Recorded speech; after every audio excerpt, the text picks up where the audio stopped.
Hallelujah. ഞാൻ കർത്താവിന് സ്തോത്രം ചെയ്യുന്നു. നമ്മൾ നമ്മുടെ ആദ്യത്തെ 2 സെഷൻസിലായിട്ട് കർത്താവിൻ്റെ വചനം പഠിച്ചുകൊണ്ടിരുന്നു. നമുക്കറിയാം, നമ്മുടെ വിഷയം ഇവിടെ കൊടുത്തിട്ടുണ്ട്. ജീസസ് ആൻഡ് മീ, യേശുവും ഞാനും എന്നുള്ളതാണ് നമ്മുടെ വിഷയം.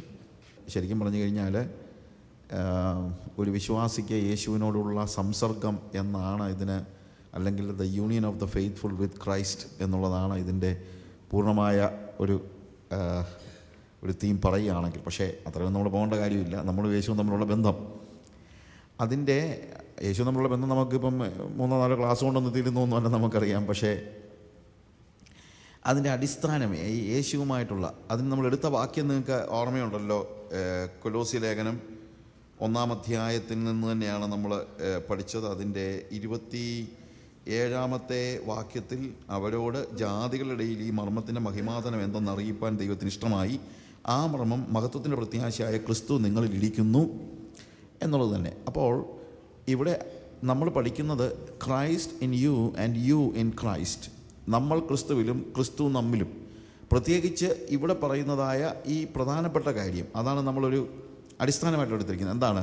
മഹത്വത്തിൻ്റെ പ്രത്യാശയായ ക്രിസ്തു നിങ്ങളിൽ ഇരിക്കുന്നു. കർത്താവ് നമ്മിലേക്ക് കടന്നു വന്നിരിക്കുന്ന, അല്ലെങ്കിൽ അതിന് കഴിയുന്ന, അതാണ് നമ്മൾ ഇപ്പോൾ പഠിച്ചുകൊണ്ടിരിക്കുന്നത്. അതായത് പൗലോസിപ്പം കൊലോസ്യ ലേഖനം അതിൻ്റെ 1-ാം അധ്യായത്തിൽ നമ്മൾ പഠിക്കുമ്പോൾ തന്നെ അതിൻ്റെ 15 മുതലുള്ള വാക്യങ്ങൾ വായിക്കുമ്പോൾ അവിടെ പറയുന്നു എങ്ങനെയുള്ള ക്രിസ്തു, അല്ലെങ്കിൽ ഈ ക്രിസ്തുവിൻ്റെ യുണീക്നെസ്, അല്ലെങ്കിൽ ക്രിസ്തു എപ്രകാരം, അല്ലെങ്കിൽ മഹത്വത്തിൻ്റെ പ്രത്യാശയായ ക്രിസ്തുവിനെ അവനൊന്ന് പരിചയപ്പെടുത്തുകയാണ് ആദ്യത്തെ വാക്യങ്ങളിൽ നമ്മൾ കാണുന്നത്. എങ്ങനെയുള്ള ക്രിസ്തു, അല്ലെങ്കിൽ ആ ക്രിസ്തുവിൻ്റെ പ്രത്യേകത എന്താണ്? 1:15 നമ്മൾ കണ്ടു. നമ്മൾ രാവിലെ അതിനെക്കുറിച്ച് പഠിച്ചതാണ്. 15-ാം വാക്യത്തിൽ അവൻ അദൃശ്യനായ ദൈവത്തിൻ്റെ പ്രതിമയും സർവ്വസൃഷ്ടിക്കും ആദ്യജാതനമാകുന്നു. സ്വർഗത്തിലുള്ളതും ഭൂമിയിലുള്ളതും ദൃശ്യമായതും അദൃശ്യമായതും, സിംഹാസനങ്ങളാകട്ടെ, കർത്തൃത്വങ്ങളാകട്ടെ, വാഴ്ചകളാകട്ടെ, അധികാരങ്ങളാകട്ടെ, സകലവും അവൻ മുഖാന്തരം സൃഷ്ടിക്കപ്പെട്ടു. അവൻ മുഖാന്തരവും അവനായിട്ടും സകലതും സൃഷ്ടിക്കപ്പെട്ടിരിക്കുന്നു. അപ്പോൾ സൃഷ്ടിയെക്കുറിച്ച് വിവരിച്ചിട്ട് പൗൽ പറയുകയാണ്, ഇതൊക്കെ ആർക്ക് വേണ്ടി സൃഷ്ടിക്കപ്പെട്ടു? അവന് വേണ്ടി, യേശുവിന് വേണ്ടി. അവനായിട്ടും അവൻ മുഖാന്തരവും. സൃഷ്ടിച്ചത് അവനാണ് എന്ന് തന്നെയല്ല, അവൻ സൃഷ്ടിച്ചത് ആർക്ക് വേണ്ടിയാണ്? അവന് വേണ്ടിയാണ്. നമുക്കുള്ള ഒരു വലിയ ഒരു പ്രോബ്ലം, നമ്മൾ ദൈവത്തെ മനസ്സിലാക്കുന്നത് പല സമയത്തും ദൈവം നമുക്ക് വേണ്ടി എന്ന നിലയിലാണ്. അതിനപ്പുറത്തോട്ടുള്ള കാഴ്ചപ്പാടൊന്നും നമുക്ക് പലപ്പോഴും ഇല്ല. God is for me. എനിക്ക് കുറച്ച് പ്രശ്നമുണ്ട്, എനിക്ക് കുറച്ച് പ്രയാസമുണ്ട്, അല്ലെങ്കിൽ എനിക്ക് കുറച്ച് കാര്യങ്ങളൊക്കെ സാധിക്കാനുണ്ട്, അതിനുവേണ്ടി എനിക്ക് യേശുവിനെ വേണം. യേശു എനിക്ക് വേണ്ടി എന്നുള്ളതാണ് നമ്മൾ ഇന്ന് അടിസ്ഥാനപരമായി നിലനിൽക്കുന്ന ഒരു പ്രസംഗം. സുവിശേഷ പ്രസംഗം എവിടെ കേട്ട് കഴിഞ്ഞാലും എന്താണ്? God is for you, Jesus is for you. അത് തെറ്റാണെന്ന് ചോദിച്ചാൽ തെറ്റൊന്നുമല്ല. കർത്താവ് നമുക്ക് വേണ്ടി എന്തെല്ലാം കാര്യങ്ങൾ ചെയ്യുന്നു. വേദത്തിൽ തന്നെ പറയുന്നുണ്ട്, അവൻ എനിക്ക് വേണ്ടി ചെയ്ത സകല ഉപകാരങ്ങൾക്കും ഞാൻ അവന് എന്ത് പകരം കൊടുക്കും. അപ്പോൾ കർത്താവ് നമുക്ക് ഉപകാരങ്ങൾ ചെയ്യുന്നുള്ളത് ശരിയാണ്. അതുകൊണ്ട് ജീസസ് ഈസ് ഫോർ മീ എന്ന് പറയുന്നത് തെറ്റായ കാര്യമല്ല, പക്ഷേ അത് അപൂർണമായ കാര്യമാണ്. തെറ്റായ കാര്യവും അപൂർണമായ കാര്യവും എന്ന് പറയുന്നത് രണ്ടാണ്. അതായത് it is not wrong, but it is not complete. Yeshu എനിക്ക് വേണ്ടി എന്നത് സത്യമാണോ? യെസ്. പക്ഷേ യേശു എനിക്ക് വേണ്ടി എന്ന് പറയുന്നത് പൂർണ്ണമാണോ? അല്ല. കാരണം യേശു എനിക്ക് വേണ്ടി എന്നുള്ളത് നമ്മുടെ ബലഹീനതയും നമ്മൾ മനസ്സിലാക്കുന്ന ചില്ലറ കാര്യമാണ്. പക്ഷേ ഇവിടെ വായിക്കുമ്പോഴത്തേക്ക് നമ്മൾ കാണുന്നത് എന്താണെന്നറിയാമോ? അവിടെ കൊലോസിയൻസിൽ നമ്മൾ വായിക്കുമ്പോൾ അവൻ 15-ാമത്തെ വാക്യത്തിൽ 16-ാമത്തെ വാക്യം വായിക്കുമ്പോഴത്തേക്ക് സ്വർഗത്തിലുള്ളതും ഭൂമിയിലുള്ളതും ദൃശ്യമായതും അദൃശ്യമായതും, സിംഹാസനങ്ങളാകട്ടെ, കർത്തൃത്വങ്ങളാകട്ടെ, വാഴ്ചകളാകട്ടെ, അധികാരങ്ങളാകട്ടെ, സകലവും അവൻ മുഖാന്തരം സൃഷ്ടിക്കപ്പെട്ടു. അവൻ മുഖാന്തരവും അവനായിട്ടും സൃഷ്ടിക്കപ്പെട്ടു. ഇവിടെയാണ് ഈ ട്വിസ്റ്റ് നടക്കുന്നത്. അതായത് ജീസസ് ഈസ് ഫോർ മീ എന്നുള്ളത് ഹ്യൂമൻ വേയിൽ എനിക്ക് മനസ്സിലാക്കാവുന്ന ഒരു വലിയ കാര്യമാണ്. ഞാനതിനെതിരെ പറയുന്നില്ല.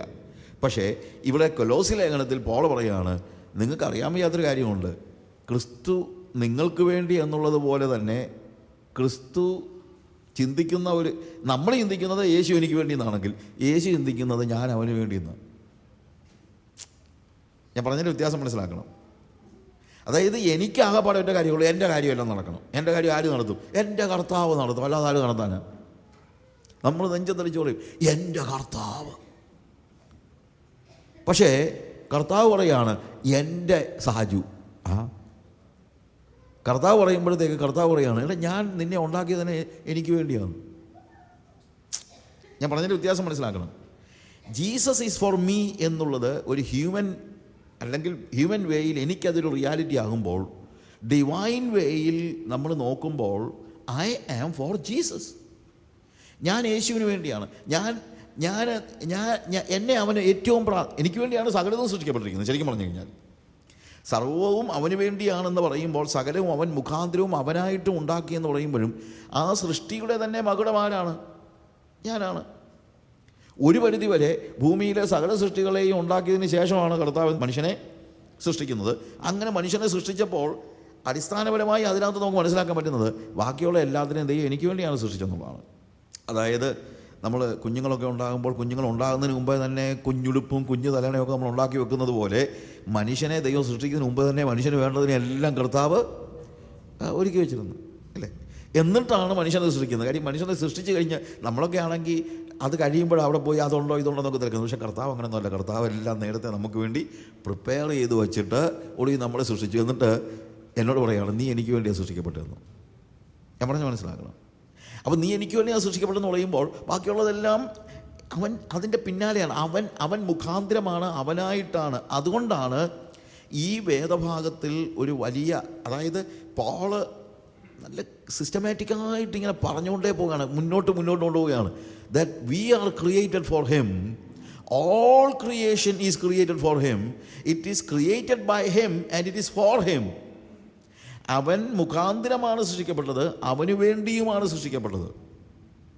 അതുകൊണ്ട് സൃഷ്ടിയുടെ മേൽ അവന് അസാമാന്യമായ നിലയിലുള്ള എന്തുണ്ട്? അധികാരമുണ്ട്. Because we are created for him. അവന് വേണ്ടി ആണ് സൃഷ്ടിക്കപ്പെട്ടിരിക്കുന്നത്. 17-ാമത്തെ വാക്യത്തിൽ അവൻ സർവ്വത്തിനും മുമ്പേ ഉള്ളവൻ, അവൻ സകലത്തിനും ആധാരമായിരിക്കുന്നു. സകലത്തിനും ആധാരമായിരിക്കുന്നു. അവൻ സഭ എന്ന ശരീരത്തിന് തലയുമാകുന്നു. അപ്പോൾ യേശു ക്രിസ്തുവിനെ കുറിച്ച് പറയുമ്പോൾ അവൻ അദൃശ്യനായ ദൈവത്തിൻ്റെ പ്രതിമയാണ്. അവൻ ഭൂമിയിലേക്ക് വന്ന് ദൈവത്തെ ദൃശ്യവൽക്കരിച്ചു. ശരിക്കും പറഞ്ഞു കഴിഞ്ഞാൽ നമുക്ക് പഴയ നിയമകാലത്തിലുള്ള വിശുദ്ധന്മാർക്ക് ആലോചിക്കാൻ പോലും പറ്റുമായിരുന്ന കാര്യമല്ല. ഞാനിത് പറയാൻ കാര്യം എന്താണെന്ന് ചോദിച്ചു കഴിഞ്ഞാൽ, ഇവിടെ നിന്നാണ് മഹത്വത്തിൻ്റെ പ്രത്യാശയായ ക്രിസ്തു നിങ്ങളിൽ ഇരിക്കുന്നുള്ള വാക്യത്തിൻ്റെ റൂട്ട് താഴോട്ട് കിടക്കുകയാണ്. ഈ ക്രിസ്തുവാണ്. എങ്ങനെയുള്ള ക്രിസ്തു? സകലത്തിനും ആധാരമായ ക്രിസ്തു, ദൈവത്തിൻ്റെ പ്രതിമയായവൻ, അദൃശ്യനായ ദൈവത്തിൻ്റെ പ്രതിമയായ ക്രിസ്തു. ഞാൻ പറഞ്ഞല്ലോ, അദൃശ്യനായ ദൈവത്തെ ആരെങ്കിലും കണ്ടു കഴിഞ്ഞാൽ, മോശ പറഞ്ഞു നിൻ്റെ തേജസ്സിനെ കാണിക്കണം, കർത്താവ് പറഞ്ഞ് കണ്ടു കഴിഞ്ഞാൽ നീ ഉദ്ദേശിക്കുന്നത് പോലെ അത്ര ഈസി ആയിട്ടുള്ള കാര്യമൊന്നുമല്ല. If you see me you are going to die. നീ എന്നെ കാണുകയാണെങ്കിൽ, എൻ്റെ തേജസ് നീ കണ്ടു കഴിഞ്ഞാൽ പിന്നെ ആർക്കും ജീവിച്ചിരിക്കാൻ കഴിയില്ല. അങ്ങനെ ഒരു മനുഷ്യന് പോലും കണ്ടാൽ ജീവിച്ചിരിക്കാൻ കഴിയാത്തത്ര തേജസ്സുള്ള ദൈവത്തിൻ്റെ ദൃശ്യമായ പ്രതിമയാണ് യേശു ക്രിസ്തു. എന്നിട്ടാണ് പറയുന്നത്, ആ മഹത്വത്തിൻ്റെ പ്രത്യാശയായ ക്രിസ്തു ഇപ്പോൾ നിങ്ങളിൽ ഇരിക്കുന്നു. ആ യേശുവിൻ്റെ ആ പശ്ചാത്തലമാണ്. അവൻ ദൃശ്യരൂപത്തിൽ നമ്മുടെ അടുത്ത് വന്ന് നമ്മുടെ ഇടയിൽ പാർക്കുകയാണ്. യോഹന്നാൻ്റെ സുവിശേഷം 1-ാം അധ്യായം 14-ാം വാക്യത്തിൽ നമ്മൾ കാണുന്നതാണ്. വചനം ജഡമായി തീർന്നു, നമ്മുടെ ഇടയിൽ കൃപയും സത്യവും നിറഞ്ഞവനായി നമ്മുടെ ഇടയിൽ പാർത്തു. ഞങ്ങൾ നോക്കുമ്പോൾ അവൻ്റെ തേജസ് പിതാവിൽ നിന്നുള്ള ഏകജാതനായവൻ്റെ തേജസ്സായി ഞങ്ങൾ കണ്ടു. ഏകജാതനായവൻ്റെ എന്ന് ഞാൻ രാവിലെ പറഞ്ഞു. ഒറ്റ കാര്യമാണ്, എന്ത്? അവൻ ഒഴികെ വേറെ ആരും ദൈവത്തിൻ്റെ തേജസ് പ്രകാശിപ്പിച്ചിട്ടില്ല, അതിന് കഴിയത്തുമില്ല. അതുകൊണ്ടാണ് ഞാൻ പറഞ്ഞത്, നമ്മൾ ചിന്തിക്കുന്ന രീതിയിലുള്ളൊരു അവതാരമല്ല യേശു.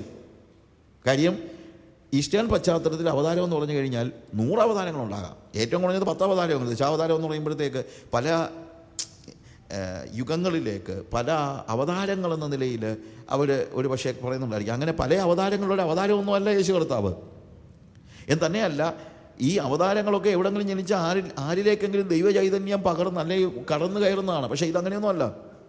അവൻ പിതാവിൽ നിന്നുള്ള ഏകജാതനായവൻ്റെ തേജസ് വേറെ ഒരാളും അവനെ പ്രദർശിപ്പിക്കാൻ അവർ കഴിഞ്ഞിട്ടില്ല, അവർ കഴിയുകയുമില്ല. Because he is God. അവൻ ദൈവം തന്നെയാണ്.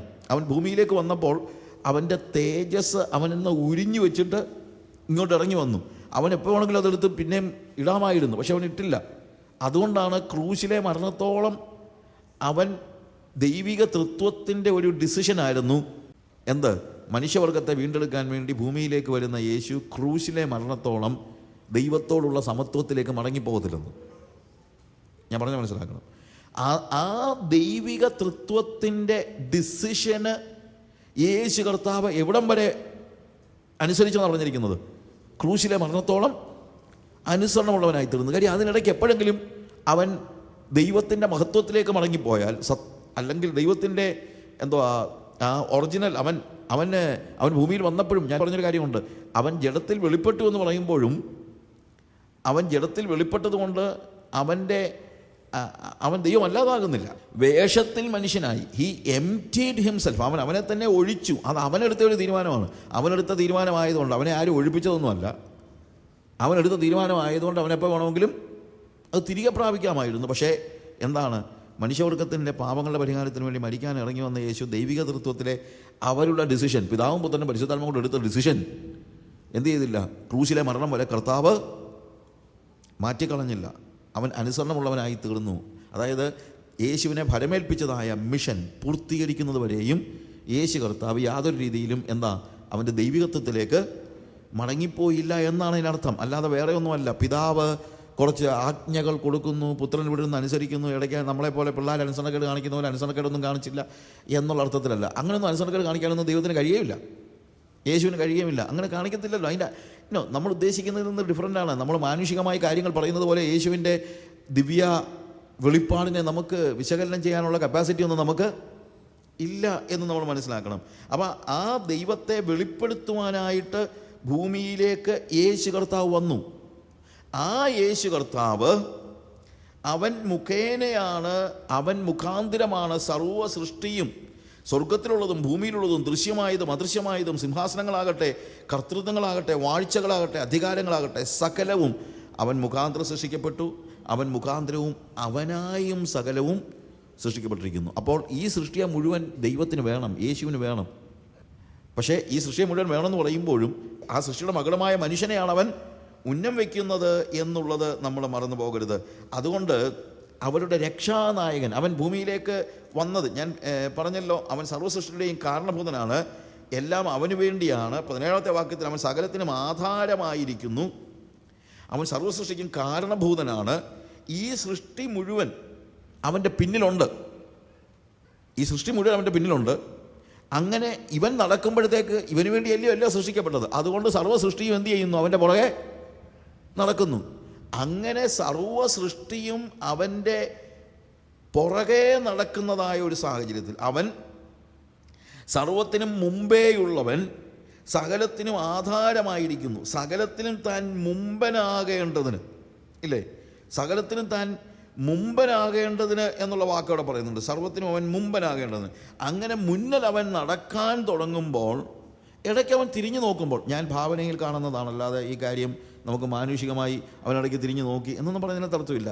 When he was looking back, എല്ലാ സൃഷ്ടിയും അവൻ്റെ പുറകെ ഉണ്ട്. ഒരാളെ മാത്രം കാണുന്നില്ല. ആരെ? മനുഷ്യനെ. അവിടെയാണ് വാസ്തവത്തിൽ വീണ്ടെടുപ്പിൻ്റെ ആവശ്യകത ഉണ്ടാകുന്നത്. സകലത്തിലും താൻ മുമ്പനാകേണ്ടത്. യേശുവിൻ്റെ പിന്നിൽ സകല സൃഷ്ടിയും അണിനിരക്കുന്നതായ സമയത്ത് എല്ലാ സൃഷ്ടിയുടെയും തലവനായിരിക്കുന്നതായ മനുഷ്യൻ, വീണുപോയ മനുഷ്യൻ അവൻ്റെ പിന്നിലില്ല. സൃഷ്ടിയുമായി ദൈവത്തിൻ്റെ ലോകത്തിലേക്ക് പ്രവേശിക്കാൻ കർത്താവ് മുന്നോട്ട് പോകുമ്പോൾ, ആ ദൈവത്തിൻ്റെ ലോകത്തിലേക്ക് ഇവരെ മുന്നോട്ട് കൊണ്ടുപോകുമ്പോൾ ഒരു സൃഷ്ടി മാത്രം പുറയിലില്ല. അതാരാണ്? മനുഷ്യൻ. ഞാൻ പറഞ്ഞല്ലോ, ബാക്കി ഒരു സൃഷ്ടിക്കും അവനെ നിഷേധിക്കാൻ കഴിയില്ല. ആകെപ്പാടെ നിഷേധിക്കാൻ കഴിവുള്ളത് ആർക്ക് മാത്രമാണ്? മനുഷ്യന് മാത്രമാണ്. അവൻ നിഷേധിക്കുകയും ചെയ്തു, ഇല്ലേ? ബാക്കിയുള്ളതൊക്കെ അവൻ്റെ പുറകെ പോയതിനകത്ത് വലിയ അത്ഭുതമൊന്നുമില്ല. കാര്യം അവൻ പോയാലേ പറ്റുള്ളൂ. അല്ലാതെ ഇപ്പം പക്ഷികളോട് അവൻ കൽപ്പിച്ചാൽ പക്ഷികൾക്ക് ചെയ്യാതിരിക്കാൻ പറ്റില്ല. കാറ്റിനോട് അവൻ കൽപ്പിച്ചാൽ കാറ്റിന് അടങ്ങിയിരിക്കാൻ കഴിയില്ല. കടലിനോട് കൽപ്പിച്ചാൽ കടലിന് അടങ്ങിയിരിക്കാൻ കഴിയില്ല. ലോകത്തിലെ ഏത് സൃഷ്ടിയോട് കർത്താവ് കൽപ്പിച്ചാലും അതെല്ലാം അവനെ അനുസരിക്കും. അനുസരിക്കാതിരിക്കാനുള്ള ഒരു ജനിതക പ്രത്യേകത മറ്റ് സൃഷ്ടിയിലില്ല. അവരനുസരിച്ച് പോകും. കാര്യം അവർക്ക് അനുസരിക്കാനേ കഴിയൂ. കാര്യം അവർക്ക് ബോധപൂർവമായി പാപം ചെയ്യാനുള്ള കപ്പാസിറ്റി ഒന്നും ഒരു മൃഗത്തിനും ഇല്ല, ഒരു ജീവിക്കുമില്ല, ഒരു ജീവജാലത്തിനുമില്ല. ബോധപൂർവമായിട്ട് ദൈവത്തെ നിഷേധിക്കാനൊന്നും അവർക്ക് കഴിയില്ല. ബോധപൂർവമായി പാപം ചെയ്യാനോ ദൈവത്തെ നിഷേധിക്കാനോ കഴിവുള്ള ഏക സൃഷ്ടി ആരാണ്? മനുഷ്യൻ. അതുകൊണ്ടാണ് മനുഷ്യൻ എല്ലാ സൃഷ്ടിയുടെയും മകുടമായിരിക്കുന്നത്. അവിടെയാണ് ദൈവത്തിൻ്റെ സ്വരൂപവും സാദൃശ്യവും നമ്മളിൽ വെളിപ്പെടുന്നത്. അതായത് ഈവൻ മനുഷ്യൻ പാപം ചെയ്ത് കഴിഞ്ഞ് ദൈവം സംസാരിക്കുന്നൊരു കാര്യമുണ്ട്. ഇതാ ഇപ്പോൾ അവൻ തെരഞ്ഞെടുപ്പ് നടത്തി നമ്മിൽ ഒരുവനെ പോലെ ആയിരിക്കുന്നു. അതായത് ദൈവത്തിൻ്റെ സ്വരൂപത്തോട് അവൻ സാദൃശനായി തീർന്നിരിക്കുന്നു എന്ന്. എന്താ അതിൻ്റെ അർത്ഥം? ദൈവത്തിൻ്റെ സ്വരൂപമുള്ളത് കൊണ്ട് മാത്രമാണ്, ദൈവത്തിൻ്റെ സാദൃശ്യത്തിൽ സൃഷ്ടിക്കപ്പെട്ടത് കൊണ്ട് മാത്രമാണ് അവന് തെറ്റ് ചെയ്യാൻ പോലും പറ്റുന്നത്. കാര്യം തിരഞ്ഞെടുക്കാനുള്ള കപ്പാസിറ്റി ലോകത്തിലെ മറ്റൊരു മൃഗത്തിനും ഇല്ല. അത് ദൈവത്തിന് കർത്താവ് മനുഷ്യന് മാത്രം കൊടുത്തിരിക്കുന്നതാണ്. അതായത് ചിന്തിച്ച് റിബല്യൻ ചിന്തിച്ച് അനുസരിക്കാനും ചിന്തിച്ച് റിബല്യൻ കാണിക്കാനും ആർക്ക് മാത്രമേ പറ്റുള്ളൂ? മനുഷ്യന് മാത്രമേ കഴിയുകയുള്ളൂ. വേറെ ആർക്കും കഴിയില്ല. മറ്റു മൃഗങ്ങളൊക്കെ പരിശീലിപ്പിക്കാൻ പറ്റും. ഒരു ആനയെ കൊണ്ട് നമുക്ക് വേണമെങ്കിൽ പരിശീലിപ്പിച്ച് ഒരു വിഗ്രഹത്തിൻ്റെ മുമ്പിൽ കൊണ്ടുപോയി കുമ്പിടിക്കാനൊക്കെ നമുക്ക് പറ്റും. ഏതെങ്കിലും കാട്ടാന ഒരു വിഗ്രഹത്തെ കാണുമ്പോൾ നേരെ വന്ന് മുട്ടുകുത്തുന്നുണ്ടോ? ഉണ്ടോ? ഇല്ല. ഒരു കാട്ടാനയും അത് ചെയ്യില്ല. കാര്യം കാട്ടാനയ്ക്ക് അതൊന്നും അറിയത്തൊന്നുമില്ല. എന്നാൽ മുട്ടുകുത്താൻ വേണ്ടി മനുഷ്യൻ അതിനെ പരിശീലിപ്പിച്ചാൽ അത് ചെയ്യുമെന്നുള്ളതേ ഉള്ളൂ. ഞാൻ മനസ്സിലാക്കണം. അത് ബോധപൂർവമായ ധാർമ്മികമായ ഒരു തീരുമാനത്തിൻ്റെ അടിസ്ഥാനത്തിലൊന്നുമല്ല. ഒരു മൃഗവും അല്ലെങ്കിൽ ഒരു ആനയോ അല്ലെങ്കിൽ നമ്മൾ പറയുന്ന ഇതൊന്നും ധാർമ്മികമായ ഒരു തീരുമാനത്തിൻ്റെ അടിസ്ഥാനത്തിലൊന്നുമല്ല ഒരു മൃഗവും ഒരു വിഗ്രഹത്തിന് മുമ്പിൽ പോയി കുമ്പിടുന്നത്. പക്ഷേ ഒരു വിഗ്രഹത്തിന് മുമ്പിൽ ഒരു മനുഷ്യൻ പോയി കുമ്പിടുന്നത് അവൻ്റെ ധാർമ്മികമായ തീരുമാനമാണ്. ഞാൻ മനസ്സിലാക്കണം. അവൻ തീരുമാനമെടുക്കുകയാണ്, എനിക്ക് ഇതിൻ്റെ മുമ്പിൽ കുമ്പിടണം അല്ലെങ്കിൽ കുമ്പിടണ്ട. അങ്ങനെ തീരുമാനമെടുക്കാനുള്ള ഏക ശേഷി ആർക്കേ ഉള്ളൂ? മനുഷ്യന് മാത്രമേ ഉള്ളൂ. അങ്ങനെ ദൈവത്തിൻ്റെ പിന്നാലെ എല്ലാ ജീവജാലങ്ങളും പോകുമ്പോൾ പോകണ്ട എന്ന് തീരുമാനിക്കാൻ ഒരു ജീവജാലങ്ങളിൽ ഒരൊറ്റ സൃഷ്ടിക്കേ പറ്റുമായിരുന്നുള്ളൂ, അത് മനുഷ്യന്. അവൻ പോകണ്ടെന്ന് തീരുമാനിച്ചു. പോകണ്ടെന്ന് തീരുമാനിച്ചപ്പോൾ എന്താണ് സംഭവിക്കുന്നത്? അവൻ തിരിച്ച്, അതായത് എല്ലാ സൃഷ്ടിയെയും ദൈവം മനുഷ്യന് വേണ്ടിയാണ് സൃഷ്ടിച്ചതെന്ന് ഞാൻ പറഞ്ഞു. അവൻ ദൈവത്തോട് മറുതലിച്ച് നിൽക്കുമ്പോൾ അതുകൊണ്ടാണ് വീണ്ടെടുപ്പ് ആവശ്യമായി വരുന്നത്. എന്ത് ചെയ്യുന്നറിയാമോ? ദൈവം അവൻ ആ മുന്നോട്ടുള്ള യാത്ര അങ്ങോട്ട് നിർത്തിയേച്ച് പുറകോട്ട് തിരിച്ചു വരുന്നതാണ് നമ്മൾ കാണുന്നത്. വീണ്ടെടുക്കുവാൻ വേണ്ടി അവൻ തിരിച്ചു വരികയാണ്. നമ്മൾ കാണാതെ പോയ ആടിൻ്റെ ഉപമയിലും മറ്റും ഇടയൻ ആലയിൽ ചെന്ന് നോക്കിയപ്പോൾ ഒരാട് കുറവുണ്ടെന്ന് കണ്ടപ്പോൾ എന്ത് ചെയ്യുന്നു? ഇടയൻ മടങ്ങി വന്ന് അതിനെ വീണ്ടെടുക്കുന്നത് പോലെ ദൈവത്തിൻ്റെ പിന്നാലെ, യേശുവിൻ്റെ പിന്നാലെ പോകുന്ന ആ വലിയൊരു ഘോഷയാത്രയിൽ നിന്ന് മനുഷ്യൻ മാറി നിന്നപ്പോൾ ബാക്കിയുള്ള എല്ലാ ജീവജാലങ്ങളെയും അവിടെ നിർത്തിയേച്ച് യേശു എന്ത് ചെയ്തു? യേശു ഇറങ്ങി പുറകോട്ട് വരികയാണ്. എന്തിനാ? ഈ മറുതലിച്ച് നിൽക്കുന്ന മനുഷ്യനെ കൂടെ വീണ്ടെടുത്തുകൊണ്ട് പോകാനായിട്ട്. ഇവിടെയാണ് ഞാൻ പറഞ്ഞല്ലോ, കൊലോസ് ലേഖനം 1-ാം അധ്യായത്തിൻ്റെ 15 മുതൽ 17 വരെയുള്ള വാക്യങ്ങളിൽ മഹത്വത്തിൻ്റെ പ്രത്യാശയായ ക്രിസ്തുവിനെക്കുറിച്ച് വിവരിച്ചിട്ട് 15 മുതൽ 17 വരെയുള്ള വാക്യങ്ങളിൽ, അതായത് അവൻ അദൃശ്യനായ ദൈവത്തിൻ്റെ പ്രതിമയും സർവ്വസൃഷ്ടിയുടെയും ആദ്യജാതനമാകുന്നു. സ്വർഗ്ഗത്തിലുള്ളതും ഭൂമിയിലുള്ളതും ദൃശ്യമായതും അദൃശ്യമായതും സിംഹാസനങ്ങളാകട്ടെ, കർത്തൃത്വങ്ങളാകട്ടെ, വാഴ്ചകളാകട്ടെ, അധികാരങ്ങളാകട്ടെ, സകലവും അവൻ മുഖാന്തരം സൃഷ്ടിക്കപ്പെട്ടു. അവൻ മുഖാന്തരം അവനായിട്ട് സൃഷ്ടിക്കപ്പെട്ടു. അവൻ സർവ്വത്തിനും മുമ്പേ ഉള്ളവൻ, അവൻ സകലത്തിനും ആധാരമായിരിക്കുന്നു. 18-ാമത്തെ വാക്യം മുതൽ, അതിനു മുമ്പ് പറഞ്ഞത് ബീയിങ് ഓഫ് ജീസസ് ആണ്. 15 മുതൽ 17 വരെയുള്ള വാക്യങ്ങളിൽ പറഞ്ഞത് യേശു ക്രിസ്തു ആരാണെന്നാണ്. എന്നാൽ 18 മുതലുള്ള വാക്യങ്ങളിൽ യേശു ക്രിസ്തു ദൈവത്തിൻ്റെ വെളിപ്പാടായ യേശു എന്ത് ചെയ്തു എന്നാണ്. 15, 16, 17 വാക്യങ്ങളിൽ അവൻ ആരാണെന്ന് പറയുന്നത് ദ ബീയിങ് ഓഫ് ജീസസ്. 18 മുതൽ 22 വരെയുള്ള വാക്യങ്ങളിൽ the doing or the mission of Jesus.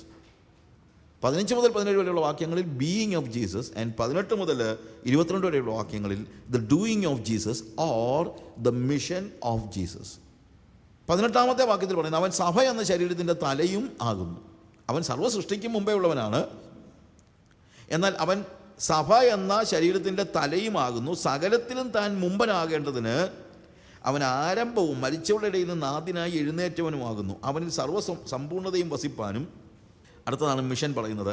അവൻ ക്രൂശിൽ ചൊരിഞ്ഞ രക്തം കൊണ്ട് അവൻ മുഖാന്തരം സമാധാനമുണ്ടാക്കി ഭൂമിയിലുള്ളതോ സ്വർഗത്തിലുള്ളതോ സകലത്തെയും അവനെ കൊണ്ട് തന്നോട് നിരപ്പിപ്പാനും പിതാവിന് പ്രസാദം തോന്നി.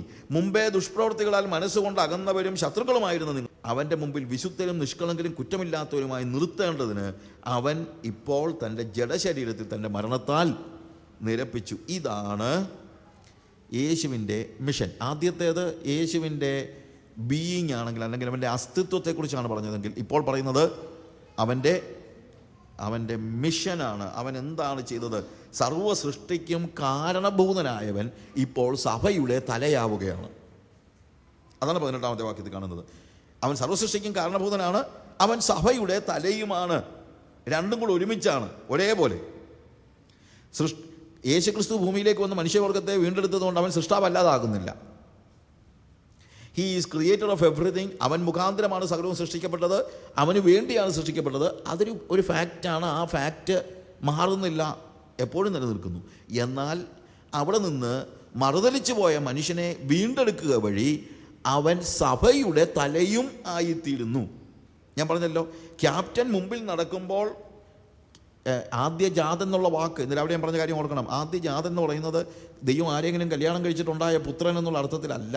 ആദ്യജാതൻ എന്നുള്ള ഉപയോഗിച്ചിരിക്കുന്നത് ഈ പ്രൊസഷൻ നടക്കുമ്പോൾ അതിൻ്റെ മുന്നിൽ നടക്കുന്ന ആളെന്നുള്ള അർത്ഥത്തിലാണ്. ക്യാപ്റ്റൻ, അത്രയുള്ള ആ വാക്യത്തിൻ്റെ അർത്ഥം. അതുകൊണ്ട് യഹോസാക്ഷികളൊക്കെ വന്ന് പറയുമ്പോഴത്തേക്ക് നിങ്ങൾ പേടിക്കേണ്ട കാര്യമൊന്നുമില്ല. ആദ്യജാതൻ എഴുതിയിരിക്കുന്നത് ശരിയല്ലേ ബ്രദറെ എന്നൊന്നും ചോദിക്കേണ്ട. അവിടെ എഴുതിയിരിക്കുന്ന വാക്കിൻ്റെ അർത്ഥമാണ് ഇതാണ്: സർവത്തിനും അവൻ കാരണഭൂതനും അവൻ മുമ്പനുമായിരിക്കുമ്പോൾ അവൻ്റെ പുറകിൽ നടക്കുന്ന സർവ്വ സൃഷ്ടിയുടെയും മുന്നിൽ നടക്കുന്ന ക്യാപ്റ്റനാണ് യേശു. അത്രയുള്ള അവിടുത്തെ അർത്ഥം. അല്ല, നിങ്ങളെ വഞ്ചിക്കരുത്. മറ്റാളുകൾ വന്നിട്ട് ഇങ്ങനെയൊക്കെ ഉള്ള കാര്യങ്ങൾ പറയുമ്പോഴത്തേക്ക് നിങ്ങൾക്ക് സംശയം ഉണ്ടെങ്കിൽ ഉടനെ തന്നെ ആ സംശയം ദൂരീകരിക്കാനായിട്ട് അവരോട് ചോദിച്ചിട്ട് കാര്യമൊന്നുമില്ല. അത് എന്താണ്, ഇത് വളരെ ഈസി ആയിട്ടുള്ള കാര്യങ്ങളാണ്. നിങ്ങളിങ്ങനെ ഈ ഓരോരുത്തർ പറയുന്ന ഉപദേശത്തിൻ്റെ ഓരോ കാറ്റിനാൽ അങ്ങോട്ടും ഇങ്ങോട്ടും we should not be like a reed shaken in the wind. നമ്മൾ കാറ്റിൽ ഉലയുന്ന ഞാങ്ങണയാകുവാൻ ദൈവം ആഗ്രഹിക്കുന്നില്ല. നമ്മുടെ ഇന്നത്തെ ഒരു വലിയ പ്രശ്നം, ഒരാൾ പറയുമ്പോൾ അങ്ങോട്ട് പോകുന്നു, ഒരാൾ പറയുമ്പോഴത്തേക്ക് ഇങ്ങോട്ട് വരുന്നു. ടെലിവിഷനിൽ നമ്മൾ കേൾക്കുകയാണെങ്കിലും ഒരുത്തൻ ആദ്യത്തെ അരമണിക്കൂർ പ്രസംഗിക്കുന്ന ഒരുത്തൻ പറയുന്നതല്ല അടുത്ത അരമണിക്കൂർ അകത്ത് നമ്മൾ കേൾക്കുന്നത്. ആകെപ്പാടെ ആളുകൾ കൺഫ്യൂസ്ഡാണ്, അങ്ങോട്ട് പോകുന്നു ഇങ്ങോട്ട് പോകുന്നു. പക്ഷേ ഇതിനൊക്കെ ഒരു സ്റ്റാൻഡേർഡ് ഉണ്ട്. എന്താണ്? അതാണ് ദൈവവചനം. അത് നിങ്ങളൊന്ന് ശോധന ചെയ്ത് നോക്കിയാൽ നിങ്ങൾക്ക് മനസ്സിലാകാനുള്ളതേ ഉള്ളൂ, അല്ലേ? That is very easy. അവിടെ സർവ്വ സൃഷ്ടിയുമായിട്ട് മുന്നോട്ട് പോകുമ്പോൾ ക്യാപ്റ്റൻ തിരിഞ്ഞു നോക്കിയപ്പോൾ അവൻ്റെ നേരെ പുറകെ നിൽക്കേണ്ടത് ആരാണ്? മനുഷ്യനാണ്. അല്ലാതെ ആനയും പുലിയും കടുവായും ഒന്നും അല്ല മുന്നേ കയറി നിൽക്കേണ്ടത്. ആരാ നിൽക്കേണ്ടത്? മനുഷ്യൻ. പക്ഷേ ഇപ്പോൾ മനുഷ്യൻ അവിടെ ഇല്ല. മനുഷ്യനില്ലാത്തത് കൊണ്ട് അവൻ നായകൻ മടങ്ങി വന്ന് എന്താണ്, കുരുങ്ങിക്കിടക്കുന്ന വഴിതെറ്റിപ്പോയ ആടിനെ ആ ഇടയൻ മടങ്ങി വന്ന് വീണ്ടെടുക്കുന്നത് പോലെ മനുഷ്യൻ പാപം ചെയ്തപ്പോൾ, തെറ്റ് ചെയ്തപ്പോൾ യേശു കർത്താവ് ഇറങ്ങി വന്ന് നമ്മളെ വീണ്ടെടുത്തു. ആ വീണ്ടെടുക്കപ്പെട്ട കൂട്ടമാണ് സഭ. ഞാൻ പറഞ്ഞ മനസ്സിലാക്കണം. സർവ്വ സൃഷ്ടിയുടെയും ക്യാപ്റ്റനാണവൻ. പക്ഷേ ഇപ്പോൾ വീണ്ടെടുപ്പ് എന്ന് പറയുന്ന ഒരു പദ്ധതി കൂടെ വന്നപ്പോൾ ആ വീണ്ടെടുക്കപ്പെട്ടവരുടെ തലയുമാണ് ക്രിസ്തു. സൃഷ്ടിയുടെ ക്യാപ്റ്റനാണ്, വീണ്ടെടുക്കപ്പെട്ടവരുടെ തലയാണ്. അതാണ് അവൻ സഭയുടെ തലയുമായിരിക്കുന്നു. അവൻ സഭ എന്ന ശരീരത്തിൻ്റെ തലയുമാകുന്നു എന്ന് പറഞ്ഞത്. ഞാൻ പറഞ്ഞത് ശ്രദ്ധിച്ചല്ലോ. ഒന്ന്, അവൻ സൃഷ്ടിയുടെ ക്യാപ്റ്റനാണ്, അതേസമയം വീണ്ടെടുക്കപ്പെട്ട സഭയുടെ തലയുമാണ്. അവൻ സർവ്വസൃഷ്ടിക്കും കാരണഭൂതനാണ്, എന്നാൽ അതേസമയം സഭയുടെ തലയുമാണ്. എന്നാൽ ഇതിനകത്ത് ഈ രണ്ട് കാര്യങ്ങളിലും ഇവനാണ് നായകൻ. സഭയുടെയും നായകൻ ആരാണ്? യേശു കർത്താവാണ്. സൃഷ്ടിയുടെയും നായകൻ ആരാണ്? യേശു കർത്താവാണ്. എന്നാൽ ഇപ്പം സർവ്വസൃഷ്ടിയുടെയും മുന്നിൽ ഇവൻ കയറി നിൽക്കുന്നത് കൊണ്ട് അവൻ സൃഷ്ടിയിൽ ഒന്നാണെന്ന് ചിന്തിച്ചിട്ട് അർത്ഥമില്ല. ചിലപ്പോൾ അങ്ങനെ ചില ആളുകൾ പറയും, അവൻ സർവ്വസൃഷ്ടിയുടെയും ക്യാപ്റ്റൻ ആണെങ്കിൽ എന്താണ്, അവന് സൃഷ്ടിയാകണ്ടേ? അല്ലെങ്കിൽ പിന്നെ അങ്ങനെ ആകണമെന്നില്ല. അങ്ങനെ ആണെങ്കിൽ വീണ്ടെടുക്കപ്പെട്ടവരുടെ തലയാകുമ്പോഴത്തേക്ക് അവനും വീണ്ടെടുക്കപ്പെട്ടവനാകുമോ? ഇല്ലല്ലോ. യേശു വീണ്ടെടുക്കപ്പെട്ടവനല്ല, വീണ്ടെടുക്കുന്നവനാണല്ലേ. അതുകൊണ്ടാണ് എബ്രായ ലേഖനത്തിൽ, ഇത് വേദത്തിൽ ഓരോ സ്ഥലങ്ങളിൽ പറഞ്ഞിട്ടുണ്ട്, വിശുദ്ധീകരിക്കുന്നവനും വിശുദ്ധീകരിക്കപ്പെടുന്നവനും ഒരുവനത്രേ പിതാവ്. അപ്പോൾ യേശുവിനെ അവൻ സഭയുടെ, ഞാനതുകൊണ്ട് പറഞ്ഞത് സർവ്വസൃഷ്ടിയുടെയും മുന്നേ നടക്കുന്നത് കൊണ്ട് അവൻ സൃഷ്ടിയാണെന്നല്ല. അതുപോലെ സഭയുടെ തലയായതുകൊണ്ട് അവൻ വീണ്ടെടുക്കപ്പെട്ടവനുമല്ല. കാര്യം അവനാണ് വീണ്ടെടുക്കുന്നത്. അതുകൊണ്ട് ഇതിനെ രണ്ടായിട്ട് നമ്മൾ കാണണം. അവൻ സൃഷ്ടിയല്ല, അവൻ സൃഷ്ടിതാവാണ്. അവൻ വീണ്ടെടുക്കപ്പെട്ടവനല്ല, അവൻ വീണ്ടെടുപ്പുകാരനാണ്. ആ 2 സ്റ്റേജിൽ ആദ്യത്തെ സ്റ്റേജിൽ പറയുന്ന വലിയ പ്രയാസമില്ലായിരുന്നു. സർവ്വ സൃഷ്ടിയുടെയും കാരണഭൂതനാകുവാൻ വലിയ പ്രയാസമൊന്നുമില്ലായിരുന്നു. സർവ്വ സൃഷ്ടിയും ഉണ്ടാക്കാനായിട്ട് അവനൊരു വാക്ക് മതിയായിരുന്നു. Creation it was an easy thing. സൃഷ്ടി എന്ന് പറയുന്നത് വലിയ വില കൊടുക്കേണ്ട കാര്യമൊന്നും അല്ലായിരുന്നു. കാര്യം അവൻ പ്രകാശം ഉണ്ടാകട്ടെ, വെളിച്ചം ഉണ്ടാകട്ടെ എന്ന് പറഞ്ഞപ്പോൾ എന്തുണ്ടായി? വെളിച്ചമുണ്ടായി. സർവത്തെയും അവനൊരു വാക്കുകൊണ്ട് വിളിച്ചു വരുത്തി. It was easy. ഇവിടെയാണ് ക്രിയേഷനും റിഡംഷനും തമ്മിലുള്ള വ്യത്യാസം നമ്മൾ കാണുന്നത്. ക്രിയേഷൻ നടത്താൻ അവനൊരു വാക്ക് മതിയായിരുന്നു, പക്ഷെ സഭ പണിയാൻ അവനൊരു വാക്ക് പോരായിരുന്നു. സഭ പണിയാനായിട്ട് അവനൊരു വലിയ വില കൊടുക്കേണ്ടി വന്നു. ഗ്രഹിക്കുന്നുണ്ടല്ലോ പറയുന്നത്? സൃഷ്ടി നടത്താനായിട്ട് അവനൊരു വാക്ക് മതിയായിരുന്നു, പക്ഷെ സഭ പണിയാനായിട്ട് അവൻ എന്ത് വേണ്ടി വന്നു? ഒരു വലിയ വില കൊടുക്കേണ്ടി വന്നു. 20-ാമത്തെ വാക്യം മുതൽ വായിക്കുമ്പോൾ, അവൻ ക്രൂശിൽ ചൊരിഞ്ഞ രക്തം കൊണ്ട് അവൻ മുഖാന്തരം സമാധാനമുണ്ടാക്കി, ഭൂമിയിലുള്ളതോ സ്വർഗത്തിലുള്ളതോ സകലത്തെയും അവനെ കൊണ്ട് തന്നോട് നിരപ്പിപ്പാനും പിതാവിന് പ്രസാദം തോന്നി. ക്രൂശിൽ ചൊരിഞ്ഞ രക്തം കൊണ്ട്. അപ്പോൾ റിഡംഷൻ നടത്താൻ വേണ്ടി അവിടെ പറയുന്ന ഒരു പ്രധാനപ്പെട്ട കാര്യമുണ്ട്. നിരപ്പിക്കുക എന്ന് ഒരു ശുശ്രൂഷയാണ്. The ministry of reconciliation. നമ്മളെ നിരപ്പിക്കുക. റിഡംഷനല്ല. റിഡംഷൻ നടക്കണമെങ്കിൽ റിക്കൺസിലിയേഷൻ നടക്കണം. അതായത് നിരപ്പിക്കാതെ വീണ്ടെടുക്കാൻ കഴിയില്ല. കാര്യം ദൈവത്തോട് ചേർന്ന് നടക്കേണ്ടതായ മനുഷ്യൻ താഴെ വീണ് കിടക്കുകയാണെങ്കിൽ, താഴെയാണെങ്കിൽ അവന് പിന്നീട് ദൈവത്തോട് സംസർഗം ഉണ്ടാക്കണമെങ്കിൽ താഴേന്ന് പൊക്കി നിരപ്പിക്കണം. ഇപ്പം ഞാൻ നടന്നു പോകുന്ന കൂട്ടത്തിൽ ഇപ്പം ഞാൻ പിള്ളേരെ കൊണ്ട് നടന്നു പോകുന്ന കൂട്ടത്തിൽ പിള്ളേരാരെങ്കിലും കുഴി വീണെന്നിരിക്കുക. കുഴി വീണിട്ട് പിന്നെ പിള്ളേർക്ക് നടക്കണമെങ്കിൽ കുഴി കിടന്ന് നടക്കാൻ പറ്റുമോ? അതുകൊണ്ട് ആദ്യം എന്ത് ചെയ്താലേ പറ്റുള്ളൂ? ഈ കുഴിയിൽ നിന്ന് വലിച്ച് പൊക്കിയാലേ പറ്റുള്ളൂ. പൊക്കി എൻ്റെ ലെവലിലാക്കിയെങ്കിലേ എനിക്ക് എന്ത് ചെയ്യാൻ പറ്റുള്ളൂ? എൻ്റെ കൂടെ നടത്താൻ പറ്റുള്ളൂ. ഇതേപോലെ ഒരു പ്രവൃത്തിയാണ് വാസ്തവത്തിൽ റിഡംഷനിൽ നടക്കുന്നത്. എന്നെ വീണ്ടെടുത്ത് വീണ്ടും ദൈവ സംസർഗത്തിലേക്ക് ദൈവത്തിനെ യേശുവിന് മടക്കിക്കൊണ്ട് വരുത്തണമെങ്കിൽ എന്ത് ചെയ്യണം? ഞാൻ കിടക്കുന്ന സ്റ്റേജിൽ നിന്ന് പൊക്കി ദൈവത്തിൻ്റെ ആ ലെവലിലേക്ക് എന്നെ നിരപ്പിക്കണം. റിക്കൺസിലിയേഷൻ നടക്കണം. അതുകൊണ്ട് ആ റിക്കൺസിലിയേഷൻ നടക്കാനാണ്. അതുകൊണ്ട് ക്രൂശിൽ ചൊരിഞ്ഞ രക്തം കൊണ്ട് അവൻ മുഖാന്തരം സമാധാനമുണ്ടാക്കി, ഭൂമിയിലുള്ളതോ സ്വർഗത്തിലുള്ളതോ സകലത്തെയും അവനെ കൊണ്ട് തന്നോട് നിരപ്പിപ്പാനും പിതാവിന് പ്രസാദം തോന്നി. ഈ നിരപ്പിൻ്റെ ശുശ്രൂഷ, അതായത് കുഴിയിൽ കിടന്നവനെ വലിച്ച് പൊക്കി ദൈവത്തിൻ്റെ ലെവലിലേക്ക് കൊണ്ടുവരിക എന്നുള്ള ശുശ്രൂഷയാണ്. അത് ചെയ്യാനായിട്ടാണ് യേശു ഭൂമിയിൽ വന്ന് ജഡത്തിൽ വെളിപ്പെട്ടത്. അപ്പോൾ പോള് 15 മുതൽ 17 വരെയുള്ള വാക്യങ്ങളിൽ എന്താണ്? എങ്ങനെയുള്ള മഹത്വത്തിൻ്റെ പ്രത്യാശയായ ക്രിസ്തു നിങ്ങളിലിരിക്കുന്നു, ആ മഹത്വത്തിൻ്റെ പ്രത്യാശയായ ക്രിസ്തുവിനെ പരിചയപ്പെടുത്തുകയാണ്. എന്താണ് അവൻ്റെ ബീയിങ്? അവൻ എന്താണ്? അവൻ അദൃശ്യനായ ദൈവത്തിൻ്റെ പ്രതിമയാണ്. അത് നമ്മളെ വെളിപ്പെടുത്തി തരികയാണ്. അവൻ സർവ്വ സൃഷ്ടിക്കും കാരണഭൂതനാണ്. അവൻ സർവ്വ സൃഷ്ടിയുടെയും ആധാരമാണ്. അവൻ മുഖാന്തരമാണ് സകലതും സൃഷ്ടിക്കപ്പെട്ടത്. അങ്ങനെ യേശുവിനെ പരിചയപ്പെടുത്തിയിട്ട് എന്താണ് യേശുവിൻ്റെ മിഷൻ എന്ന് പറയുന്നു. യേശുവിൻ്റെ മിഷൻ എന്ന് പറയുമ്പോൾ ഭൂമിയിലേക്ക് വെളിപ്പെട്ടതായ യേശുവിൻ്റെ ദൈവത്തിൻ്റെ ദൈവിക വെളിപ്പാടായി ഭൂമിയിലേക്ക് ഇറങ്ങി വന്ന യേശുവിൻ്റെ ദൗത്യം എന്താണ്? ആ ദൗത്യം താഴെ വീണ് കിടക്കുന്നവരായ നമ്മളെ എന്ത് ചെയ്യണം? പിതാവിനോട് നിരപ്പിക്കുക. സൃഷ്ടി അവൻ്റെ ദൗത്യമായിരുന്നു. എന്നാൽ ഇപ്പോൾ വീണ്ടെടുപ്പും, ക്രിയേഷൻ ആൻഡ് റിഡംഷൻ. ക്രിയേഷൻ്റെ മുന്നിൽ നിൽക്കുന്ന ക്യാപ്റ്റനാണവൻ. റിഡംഷനിലൂടെ ദൈവത്തോട് നിരപ്പിക്കുന്ന തൻ്റെ സഭയുടെ തലയുമാണ് അവൻ. എന്നാൽ ഇവിടുത്തെ ഏറ്റവും വലിയ പ്രശ്നം എന്ന് ചോദിച്ചു കഴിഞ്ഞാൽ, creation was comparatively A small act. നമുക്ക് പലപ്പോഴും തോന്നുന്നത് ക്രിയേഷനാണ് വലിയ കാര്യമെന്നാണ്. പക്ഷേ ക്രിയേഷന് വേണ്ടി ദൈവത്തിന് വലിയ വിലയൊന്നും കൊടുക്കേണ്ടി വന്നില്ല. Redemption was more expensive than creation, much expensive than creation. കാരണം ആ നിരപ്പിൻ്റെ ശുശ്രൂഷയ്ക്ക് വേണ്ടി അവൻ്റെ രക്തം കൊടുക്കേണ്ടി വന്നു. ഞാൻ പറഞ്ഞല്ലോ, creation happened through his word and redemption happened through his blood. അവിടെയാണ് വ്യത്യാസം. സൃഷ്ടി പൂർണ്ണമായും, സൃഷ്ടിപ്പ് മൊത്തം നടന്നത് വാക്കുകൊണ്ടാണെങ്കിൽ, വീണ്ടെടുപ്പ് നടന്നത് വാക്കുകൊണ്ടല്ല, രക്തം കൊണ്ടാണ്. അവൻ ക്രൂശിൽ ചൊരിഞ്ഞ രക്തത്താൽ. അപ്പോഴാണ് വീണ്ടെടുപ്പ് എത്ര വിലയേറിയതാണ് എന്ന് നമുക്ക് മനസ്സിലാക്കാൻ കഴിയുന്നത്. നമ്മെ വീണ്ടെടുത്തിരിക്കുന്നത് പൊന്ന് വെള്ളി മുതലായ അഴിഞ്ഞു പോകുന്ന വസ്തുക്കളെ കൊണ്ടല്ല, ക്രിസ്തു എന്ന നിർദോഷവും നിഷ്കളങ്കവുമായ കുഞ്ഞാടിൻ്റെ രക്തം കൊണ്ട്. It was expensive. അവൻ വലിയ വില കൊടുത്താണ് നമ്മളെ നിരപ്പിലേക്ക് നയിച്ചത്. സൃഷ്ടി വചനം കൊണ്ട് നടന്നെങ്കിൽ വീണ്ടെടുപ്പ് രക്തം കൊണ്ടാണ് നടന്നത് എന്നുള്ളതാണ്. അവൻ ക്രൂശിൽ ചൊരിഞ്ഞ രക്തം കൊണ്ട് സമാധാനം ഉണ്ടാക്കി. അവൻ ക്രൂശിൽ ചൊരിഞ്ഞ രക്തം കൊണ്ട് അവൻ മുഖാന്തരം സമാധാനമുണ്ടാക്കി. ഭയങ്കര മീനിങ് ഫുള്ളായിട്ടുള്ളൊരു വാക്കാണ്. ആരെ സമാധാനിപ്പിക്കാനാണ് ഇവൻ രക്തം ചൊരിഞ്ഞത്? ആരെ സമാധാനിപ്പിക്കാൻ? നമ്മളെ വീണ്ടെടുക്കാനായിട്ട് അവൻ ഇറങ്ങി വന്നപ്പോൾ വേണമെങ്കിൽ, ഞാനതിനെക്കുറിച്ച് ചിലപ്പോൾ ആലോചിച്ചിട്ടുണ്ട്, പലപ്പോഴും ഞാൻ ആലോചിച്ചിട്ടുണ്ട്, എന്തിനാണ് എന്നെ വീണ്ടെടുക്കാൻ വേണ്ടി യേശു കർത്താവ് അവൻ കാൽവറി ക്രൂശിൽ മരിച്ചത്? മരിക്കാതെ വേണമെങ്കിൽ അവന് നമ്മളെ വീണ്ടെടുക്കാൻ കഴിയുമായിരുന്നില്ലേ? വീണ്ടെടുക്കാൻ ഇപ്പോൾ പിശാചിൻ്റെ കയ്യിൽ നിന്ന് എന്നെ പിടിച്ചുകൊണ്ട് വരാനാണല്ലോ നമ്മളിപ്പം വളരെ സിമ്പിളായിട്ട് പറഞ്ഞാൽ. ഞാൻ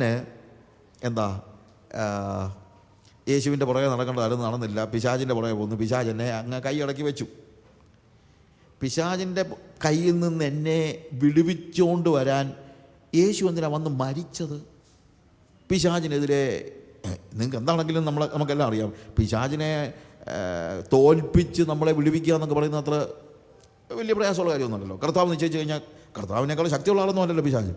ഇപ്പം എന്നെ കയ്യിൽ ഇങ്ങനെ പിടിച്ചു വെച്ചുകൊണ്ടിരിക്കുന്ന പിശാചിനെ കർത്താവിന് ഒരൊറ്റ ഇടി കൊടുത്തിട്ട് താഴാന്ന് പറഞ്ഞുകൊണ്ട് പിടിച്ച് വാങ്ങിച്ചുകൊണ്ട് പോന്നാൽ പോലായിരുന്നു. എന്ത് കാര്യത്തിന്? അല്ല, ഞാൻ ചോദിക്കുന്നത്, ഞാൻ സംസാരിക്കുമ്പോൾ നിങ്ങളത് ആ രീതിയിൽ എടുക്കണം.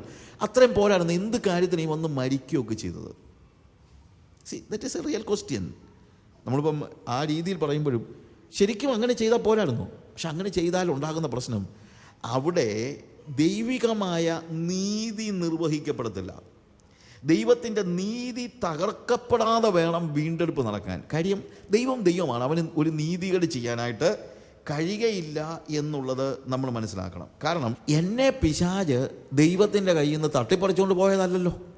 എന്നെ പിശാച് ദൈവത്തിൻ്റെ കയ്യിൽ നിന്ന് തട്ടിപ്പറിച്ചുകൊണ്ട് പോയതായിരുന്നെങ്കിൽ ദൈവത്തിന് എന്നെ പിശാചിൻ്റെ കയ്യിൽ നിന്ന് തട്ടിപ്പറിച്ചുകൊണ്ട് പോയായിരുന്നു. പക്ഷേ എന്നെ തട്ടിപ്പറിച്ചുകൊണ്ട് പോയതല്ല, ഞാൻ ഇറങ്ങിപ്പോയതാണ്.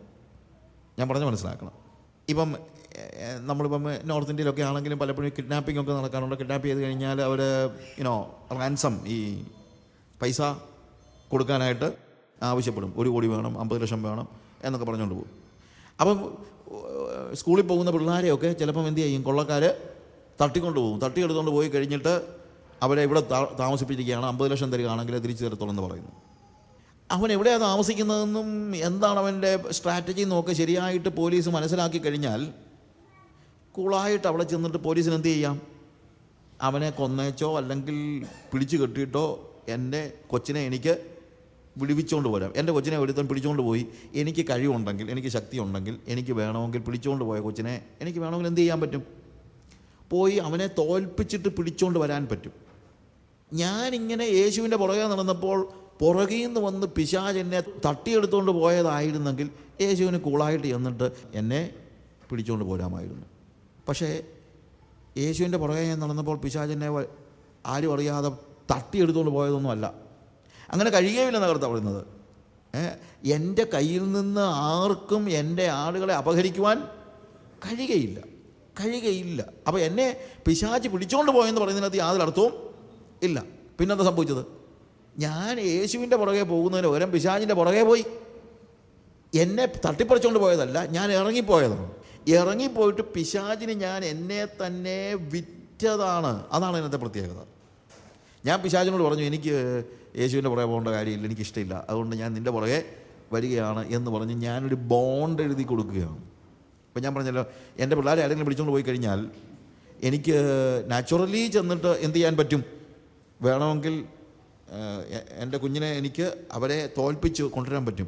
പക്ഷേ അവിടെ ചെല്ലുമ്പോഴത്തേക്ക് ഞാൻ മനസ്സിലാക്കുകയാണ്, എൻ്റെ കൊച്ച് 10 ലക്ഷം രൂപ അവനോട് വാങ്ങിച്ചിട്ട് അവനെ തന്നെ എന്താണ് ഈ എതിരാളിക്ക് വിറ്റതാണെങ്കിൽ എനിക്ക് വേണമെങ്കിൽ പിടിച്ചുകൊണ്ട് പോരാം. പക്ഷേ പിടിച്ചുകൊണ്ട് പോന്നാൽ അവൻ പുറകെ വന്നിട്ട് പറയും, കൊണ്ടുപോക്കോ, പക്ഷേ 10 ലക്ഷം എൻ്റെ നിന്ന് വാങ്ങിച്ചിട്ടുണ്ട്.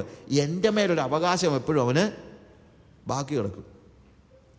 ഇതുപോലെ കർത്താവിൻ്റെ പിന്നാലെ നടക്കേണ്ടിയിരുന്ന ഞാൻ, എനിക്ക് കർത്താവിൻ്റെ കൂടെ നടക്കാൻ ഇഷ്ടമില്ലാത്തത് കൊണ്ട്, അല്ലെങ്കിൽ എൻ്റെ ലൗകികമായ ജഡികമായ സുഖങ്ങൾക്ക് വിലയായിട്ട് ഞാൻ പിശാചിനോട് പറഞ്ഞു, എനിക്കിങ്ങനെ സൂചി ജീവിക്കണം, അതുകൊണ്ട് ഞാൻ എന്നെ തന്നെ നിനക്ക് തരികയാണ് എന്ന് പറഞ്ഞപ്പോൾ പിശാച് എനിക്ക് ലോകത്തിൻ്റെ ജഡത്തിൻ്റെ സുഖങ്ങളെല്ലാം ഓഫർ ചെയ്തു.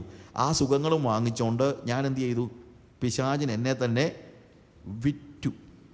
അങ്ങനെ പിശാചിന് എന്നെ തന്നെ വിറ്റത് കൊണ്ട് ഇനി പിശാചിൻ്റെ കയ്യിൽ നിന്ന് യേശു എന്നെ വീണ്ടെടുക്കണമെങ്കിൽ ഞാൻ പിശാചിന് ചെയ്യുന്നതായ, ഞാൻ പിശാചിന് കടപ്പെട്ടിരിക്കുന്നതായത്, അഥവാ അവന് ഞാൻ എഴുതി കൊടുത്ത ബോണ്ട് കർത്താവിന് തിരിച്ചു വാങ്ങിച്ചാലേ കഴിയുകയുള്ളൂ. 10 ലക്ഷം രൂപ വാങ്ങിച്ചിട്ടാണ് എൻ്റെ കൊച്ചിനെ അവൻ പിടിച്ചുകൊണ്ട് പോയതെങ്കിൽ നീതിപൂർവമായി സമാധാനമായി കാര്യങ്ങൾ നടക്കണമെങ്കിൽ ഞാൻ എന്ത് ചെയ്താലേ പറ്റുള്ളൂ? അവൻ എത്ര വാങ്ങിച്ചുള്ളൂ നിന്നോട്? 10 ലക്ഷം. ഓക്കെ, ഇന്നാ 10 ലക്ഷം. ആ 10 ലക്ഷം കൊടുത്തിട്ട് കൊച്ചിനെ വാങ്ങിച്ചുകൊണ്ട് വന്നു കഴിഞ്ഞാൽ പിന്നെ പിശാചിന് എന്തില്ല? എൻ്റെ മേൽ യാതൊരു അധികാരവുമില്ല. അല്ലെങ്കിലും യേശുവിന് വേണമെങ്കിൽ പിടിച്ചു പറിച്ചുകൊണ്ട് പോരായിരുന്നു. പക്ഷേ നമ്മൾ 22-ാമത്തെ വാക്യം വായിക്കുമ്പോൾ അവൻ്റെ മുമ്പിൽ വിശുദ്ധരും നിഷ്കളങ്കരും കുറ്റമില്ലാത്തവരുമായി നിർത്തേണ്ടതിന് അവനിപ്പോൾ തൻ്റെ ജഡശരീരത്തിൽ തൻ്റെ മരണത്താൽ നിരപ്പിച്ചു. അതായത് ഞാൻ പിശാചിന് എന്നെ തന്നെ വിറ്റിട്ട് യേശു എന്നെ പിശാചിൻ്റെ കയ്യിൽ നിന്ന് പിടിച്ചു പറിച്ചുകൊണ്ട് പോകുന്നായിരുന്നെങ്കിൽ, അവൻ മരിച്ചിരുന്നില്ലെങ്കിൽ എന്നെ ദൈവത്തിൻ്റെ മുമ്പിൽ വിശുദ്ധനും നിഷ്കളങ്കനും കുറ്റമില്ലാത്തവനുമായിട്ട് നിർത്താൻ കർത്താവിന് കഴിയുമായിരുന്നില്ല. യേശു മരിച്ചില്ലായിരുന്നെങ്കിൽ എന്നെ പിശാചിൻ്റെ കയ്യിൽ നിന്ന് പിടിച്ചുകൊണ്ട് വന്നു കഴിഞ്ഞാലും ദൈവത്തിന് മുമ്പിൽ കൊണ്ട് വിശുദ്ധനും നിഷ്കളങ്കനുമായിട്ട് നിർത്താൻ കഴിയത്തില്ല. പിന്നെ വേറൊരു തമാശയുണ്ട്.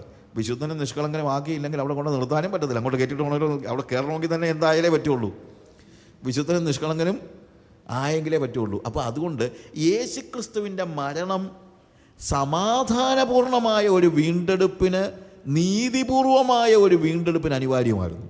ഞാൻ പറഞ്ഞത് ശ്രദ്ധിക്കുക. എന്താണ് യേശുക്രിസ്തുവിൻ്റെ മരണം അനിവാര്യമായത്? എന്തുകൊണ്ടാണ്? എനിക്ക് തന്നെ പണ്ടൊക്കെ ഞാൻ ചോദിച്ചിട്ട്, വൈ യു ഷുഡ് ഡൈ? എന്നെ പിശാചിൻ്റെ കയ്യിൽ നിനക്കങ്ങ് പിടിച്ചുകൊണ്ട് പോകുന്ന പോലെയാണ്, നീ എന്തിനാണ് മരിക്കുന്നത്? പക്ഷേ യേശു മരിച്ച് ഞാൻ വരുത്തി വെച്ച പാപങ്ങളുടെ കടമെല്ലാം വീട്ടിയിരുന്നില്ല എങ്കിൽ ഞാൻ ദൈവത്തിൻ്റെ മുമ്പിൽ ചെന്ന് നിൽക്കുമ്പോൾ ഞാൻ വിശുദ്ധനും നിഷ്കളങ്കനും ആയിരിക്കത്തില്ലായിരുന്നു. നിൽക്കാൻ പറ്റത്തില്ല. നിന്നാൽ തന്നെ ഞാൻ എങ്ങനെയുള്ളവരായിരിക്കില്ലായിരുന്നു, വിശുദ്ധനും നിഷ്കളങ്കനും. അതുകൊണ്ട് നമ്മളോട് കാണുന്നവൻ ക്രൂശിൽ ചരിഞ്ഞ രക്തം കൊണ്ട് അവൻ മുഖാന്തരം സമാധാനമുണ്ടാക്കി, ഭൂമിയിലുള്ളതോ സ്വർഗത്തിലുള്ളതോ സകലത്തെയും അവനെക്കൊണ്ട് തന്നോട് നിരപ്പിപ്പാനും പിതാവിന് പ്രസാദം തോന്നി. അതുകൊണ്ടാണ് യേശു കർത്താവ് കാൽവറി ക്രൂശിൽ മരിക്കേണ്ടി വന്നത് എന്ന് നമ്മൾ മനസ്സിലാക്കണം. അപ്പോൾ ഇവിടെ 1-ാം അധ്യായത്തിൻ്റെ 15 മുതൽ 17 വരെയുള്ള വാക്യങ്ങളിൽ നമ്മൾ കാണുന്നത് യേശു ക്രിസ്തുവിൻ്റെ ബീയിങ്ങിനെ കുറിച്ചാണ്. മഹത്വത്തിൻ്റെ പ്രത്യാശയായ ക്രിസ്തുവിനെ നമുക്ക് പരിചയപ്പെടുത്തുന്നു. എന്നാൽ അതിനുശേഷം 18 മുതൽ എന്താണ്? അവൻ സഭയുമായി ബന്ധപ്പെട്ട്, അവൻ്റെ മറ്റേത് സൃഷ്ടിയുമായിട്ട് ബന്ധപ്പെട്ടാണ് ഇല്ലേ?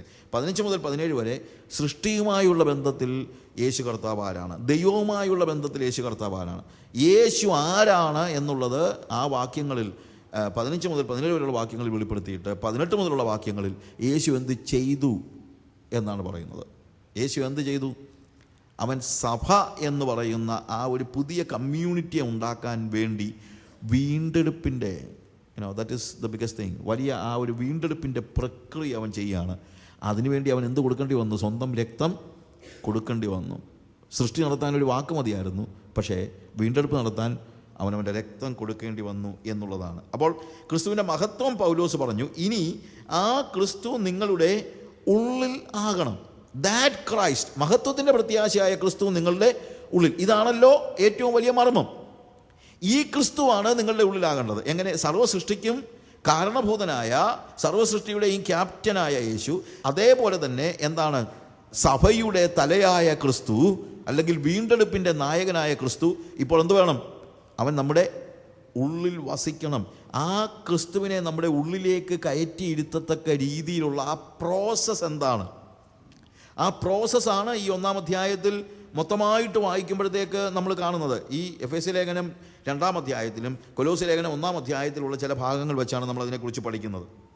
കൊലോസ്യ ലേഖനം 1-ാം അധ്യായത്തിൻ്റെ 12-13 വാക്യങ്ങൾ വായിക്കുമ്പോൾ നമ്മൾ പുറകോട്ട് പോവുകയാണ്. 12-13 വാക്യങ്ങൾ, വിശുദ്ധന്മാർക്ക് വെളിച്ചത്തിലുള്ള അവകാശത്തിനായി നമ്മെ പ്രാപ്തരാക്കുകയും നമ്മെ ഇരുട്ടിൻ്റെ അധികാരത്തിൽ നിന്ന് വിടുവിച്ച് തൻ്റെ സ്നേഹസ്വരൂപനായ പുത്രൻ്റെ രാജ്യത്തിന് ആക്കി വയ്ക്കുകയും ചെയ്ത പിതാവിന് സന്തോഷത്തോടുകൂടെ സ്തോത്രം ചെയ്യുന്നവരാകണം എന്നും അപേക്ഷിക്കുന്നു. അപ്പോൾ വിശുദ്ധന്മാർക്ക് വെളിച്ചത്തുള്ള അവകാശത്തിനായി നമ്മെ പ്രാപ്തരാക്കുകയും, അതായത് അവിടെ ഒരു ഇൻഹെറിറ്റൻസ് ആണ്. ഇതിനെക്കുറിച്ച് നമ്മൾ വീണ്ടും പഠിക്കുന്നുണ്ട്.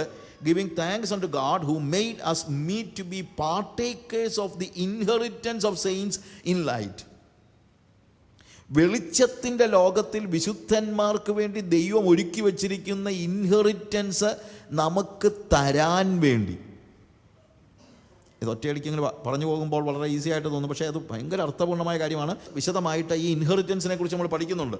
എന്നാൽ അതിന് നമ്മളെ പ്രാപ്തരാക്കേണ്ടതിന് അതിൻ്റെ ആ ഒരു ഔട്ട്ലൈൻ മാത്രമാണ് ഇന്ന് രാത്രിയിൽ എനിക്ക് പറയാനായിട്ട് കഴിയുന്നത്. അതിൻ്റെ ഔട്ട്ലൈൻ, അതിന് നമ്മളെ പ്രാപ്തരാക്കണമെങ്കിൽ, അതായത് വെളിച്ചത്തിലുള്ള അവകാശത്തിന് നമ്മളെ പ്രാപ്തരാകണമെങ്കിൽ നമ്മൾ ഇരുട്ടിൽ നിന്ന് വെളിച്ചത്തിൽ കയറിയാലേ പറ്റുള്ളൂ. അതുകൊണ്ട് എന്താണ്, നമ്മെ ഇരുട്ടിൻ്റെ അധികാരത്തിൽ നിന്ന് വിടുവിച്ച് തൻ്റെ സ്നേഹസ്വരൂപനായ പുത്രൻ്റെ രാജ്യത്തിലാക്കി വയ്ക്കുകയും ചെയ്ത പിതാവിന് സന്തോഷത്തോടെ സ്തോത്രം ചെയ്യണം. നമ്മൾ ഇരുട്ടിൻ്റെ അധികാരത്തിൽ കഴിയുകയാണെങ്കിൽ വെളിച്ചത്തിൽ നമുക്കുള്ള ഇൻഹെറിറ്റൻസ് നമുക്ക് പ്രാപിക്കാനായിട്ട് കഴിയുകയില്ല, അല്ലേ? That is something big. നമ്മൾ ഓർക്കേണ്ട ഒരു പ്രധാനപ്പെട്ട കാര്യം അതാണ്. ജെസ്സി ഒരിക്കലും ഒരു പ്രായമുള്ളവരെയൊക്കെ നോക്കുന്ന ഒരു ഫാമിലിയോട് ഇങ്ങനെ സംസാരിച്ച കൂട്ടത്തിൽ അവരോട് പറഞ്ഞു, മോളെ നിനക്ക് ദൈവം ഒത്തിരി പ്രതിഫലം തരും സ്വർഗത്തിൽ ചെല്ലുമ്പോൾ. കാര്യം ഈ പ്രായമുള്ളവരൊക്കെ ഇങ്ങനെ ശുശ്രൂഷിച്ചുകൊണ്ട് ജീവിക്കുന്നതൊക്കെ അല്ലേ, ഒത്തിരി പ്രതിഫലം തരും.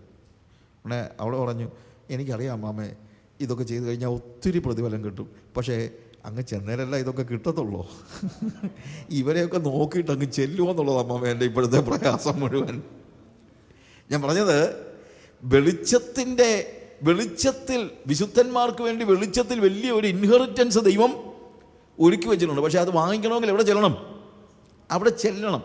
ആ വെളിച്ചത്തിൽ കയറിയെങ്കിലേ പറ്റുള്ളൂ. അതുകൊണ്ട് ഈ ഇൻഹെറിറ്റൻസിനെ നമ്മളെ പ്രാപ്തരാക്കാൻ വേണ്ടി നമ്മെ ഇരുട്ടിൻ്റെ അധികാരത്തിൽ നിന്ന് വിടുവിച്ച് തൻ്റെ സ്നേഹസ്വരൂപനായ പുത്രൻ്റെ രാജ്യത്തിലാക്കി വയ്ക്കുകയും ചെയ്തു. അതാണ് ആദ്യത്തെ പടി. അതായത് ദൈവം നമുക്ക് വേണ്ടി ഒരുക്കിയിരിക്കുന്ന ആ മഹാ സൗഭാഗ്യം നമുക്ക് സ്വന്തമാക്കാൻ വേണ്ടി ആദ്യം നമ്മൾ ഇരുട്ടിൻ്റെ അധികാരത്തിൽ നിന്ന് വിടുവിക്കപ്പെടണം. അതുകൊണ്ടാണ് വീണ്ടെടുപ്പ് അനിവാര്യമാകുന്നത്. തൻ്റെ സ്നേഹസ്വരൂപനായ പുത്രൻ്റെ രാജ്യത്തിൽ പ്രവേശിക്കണം.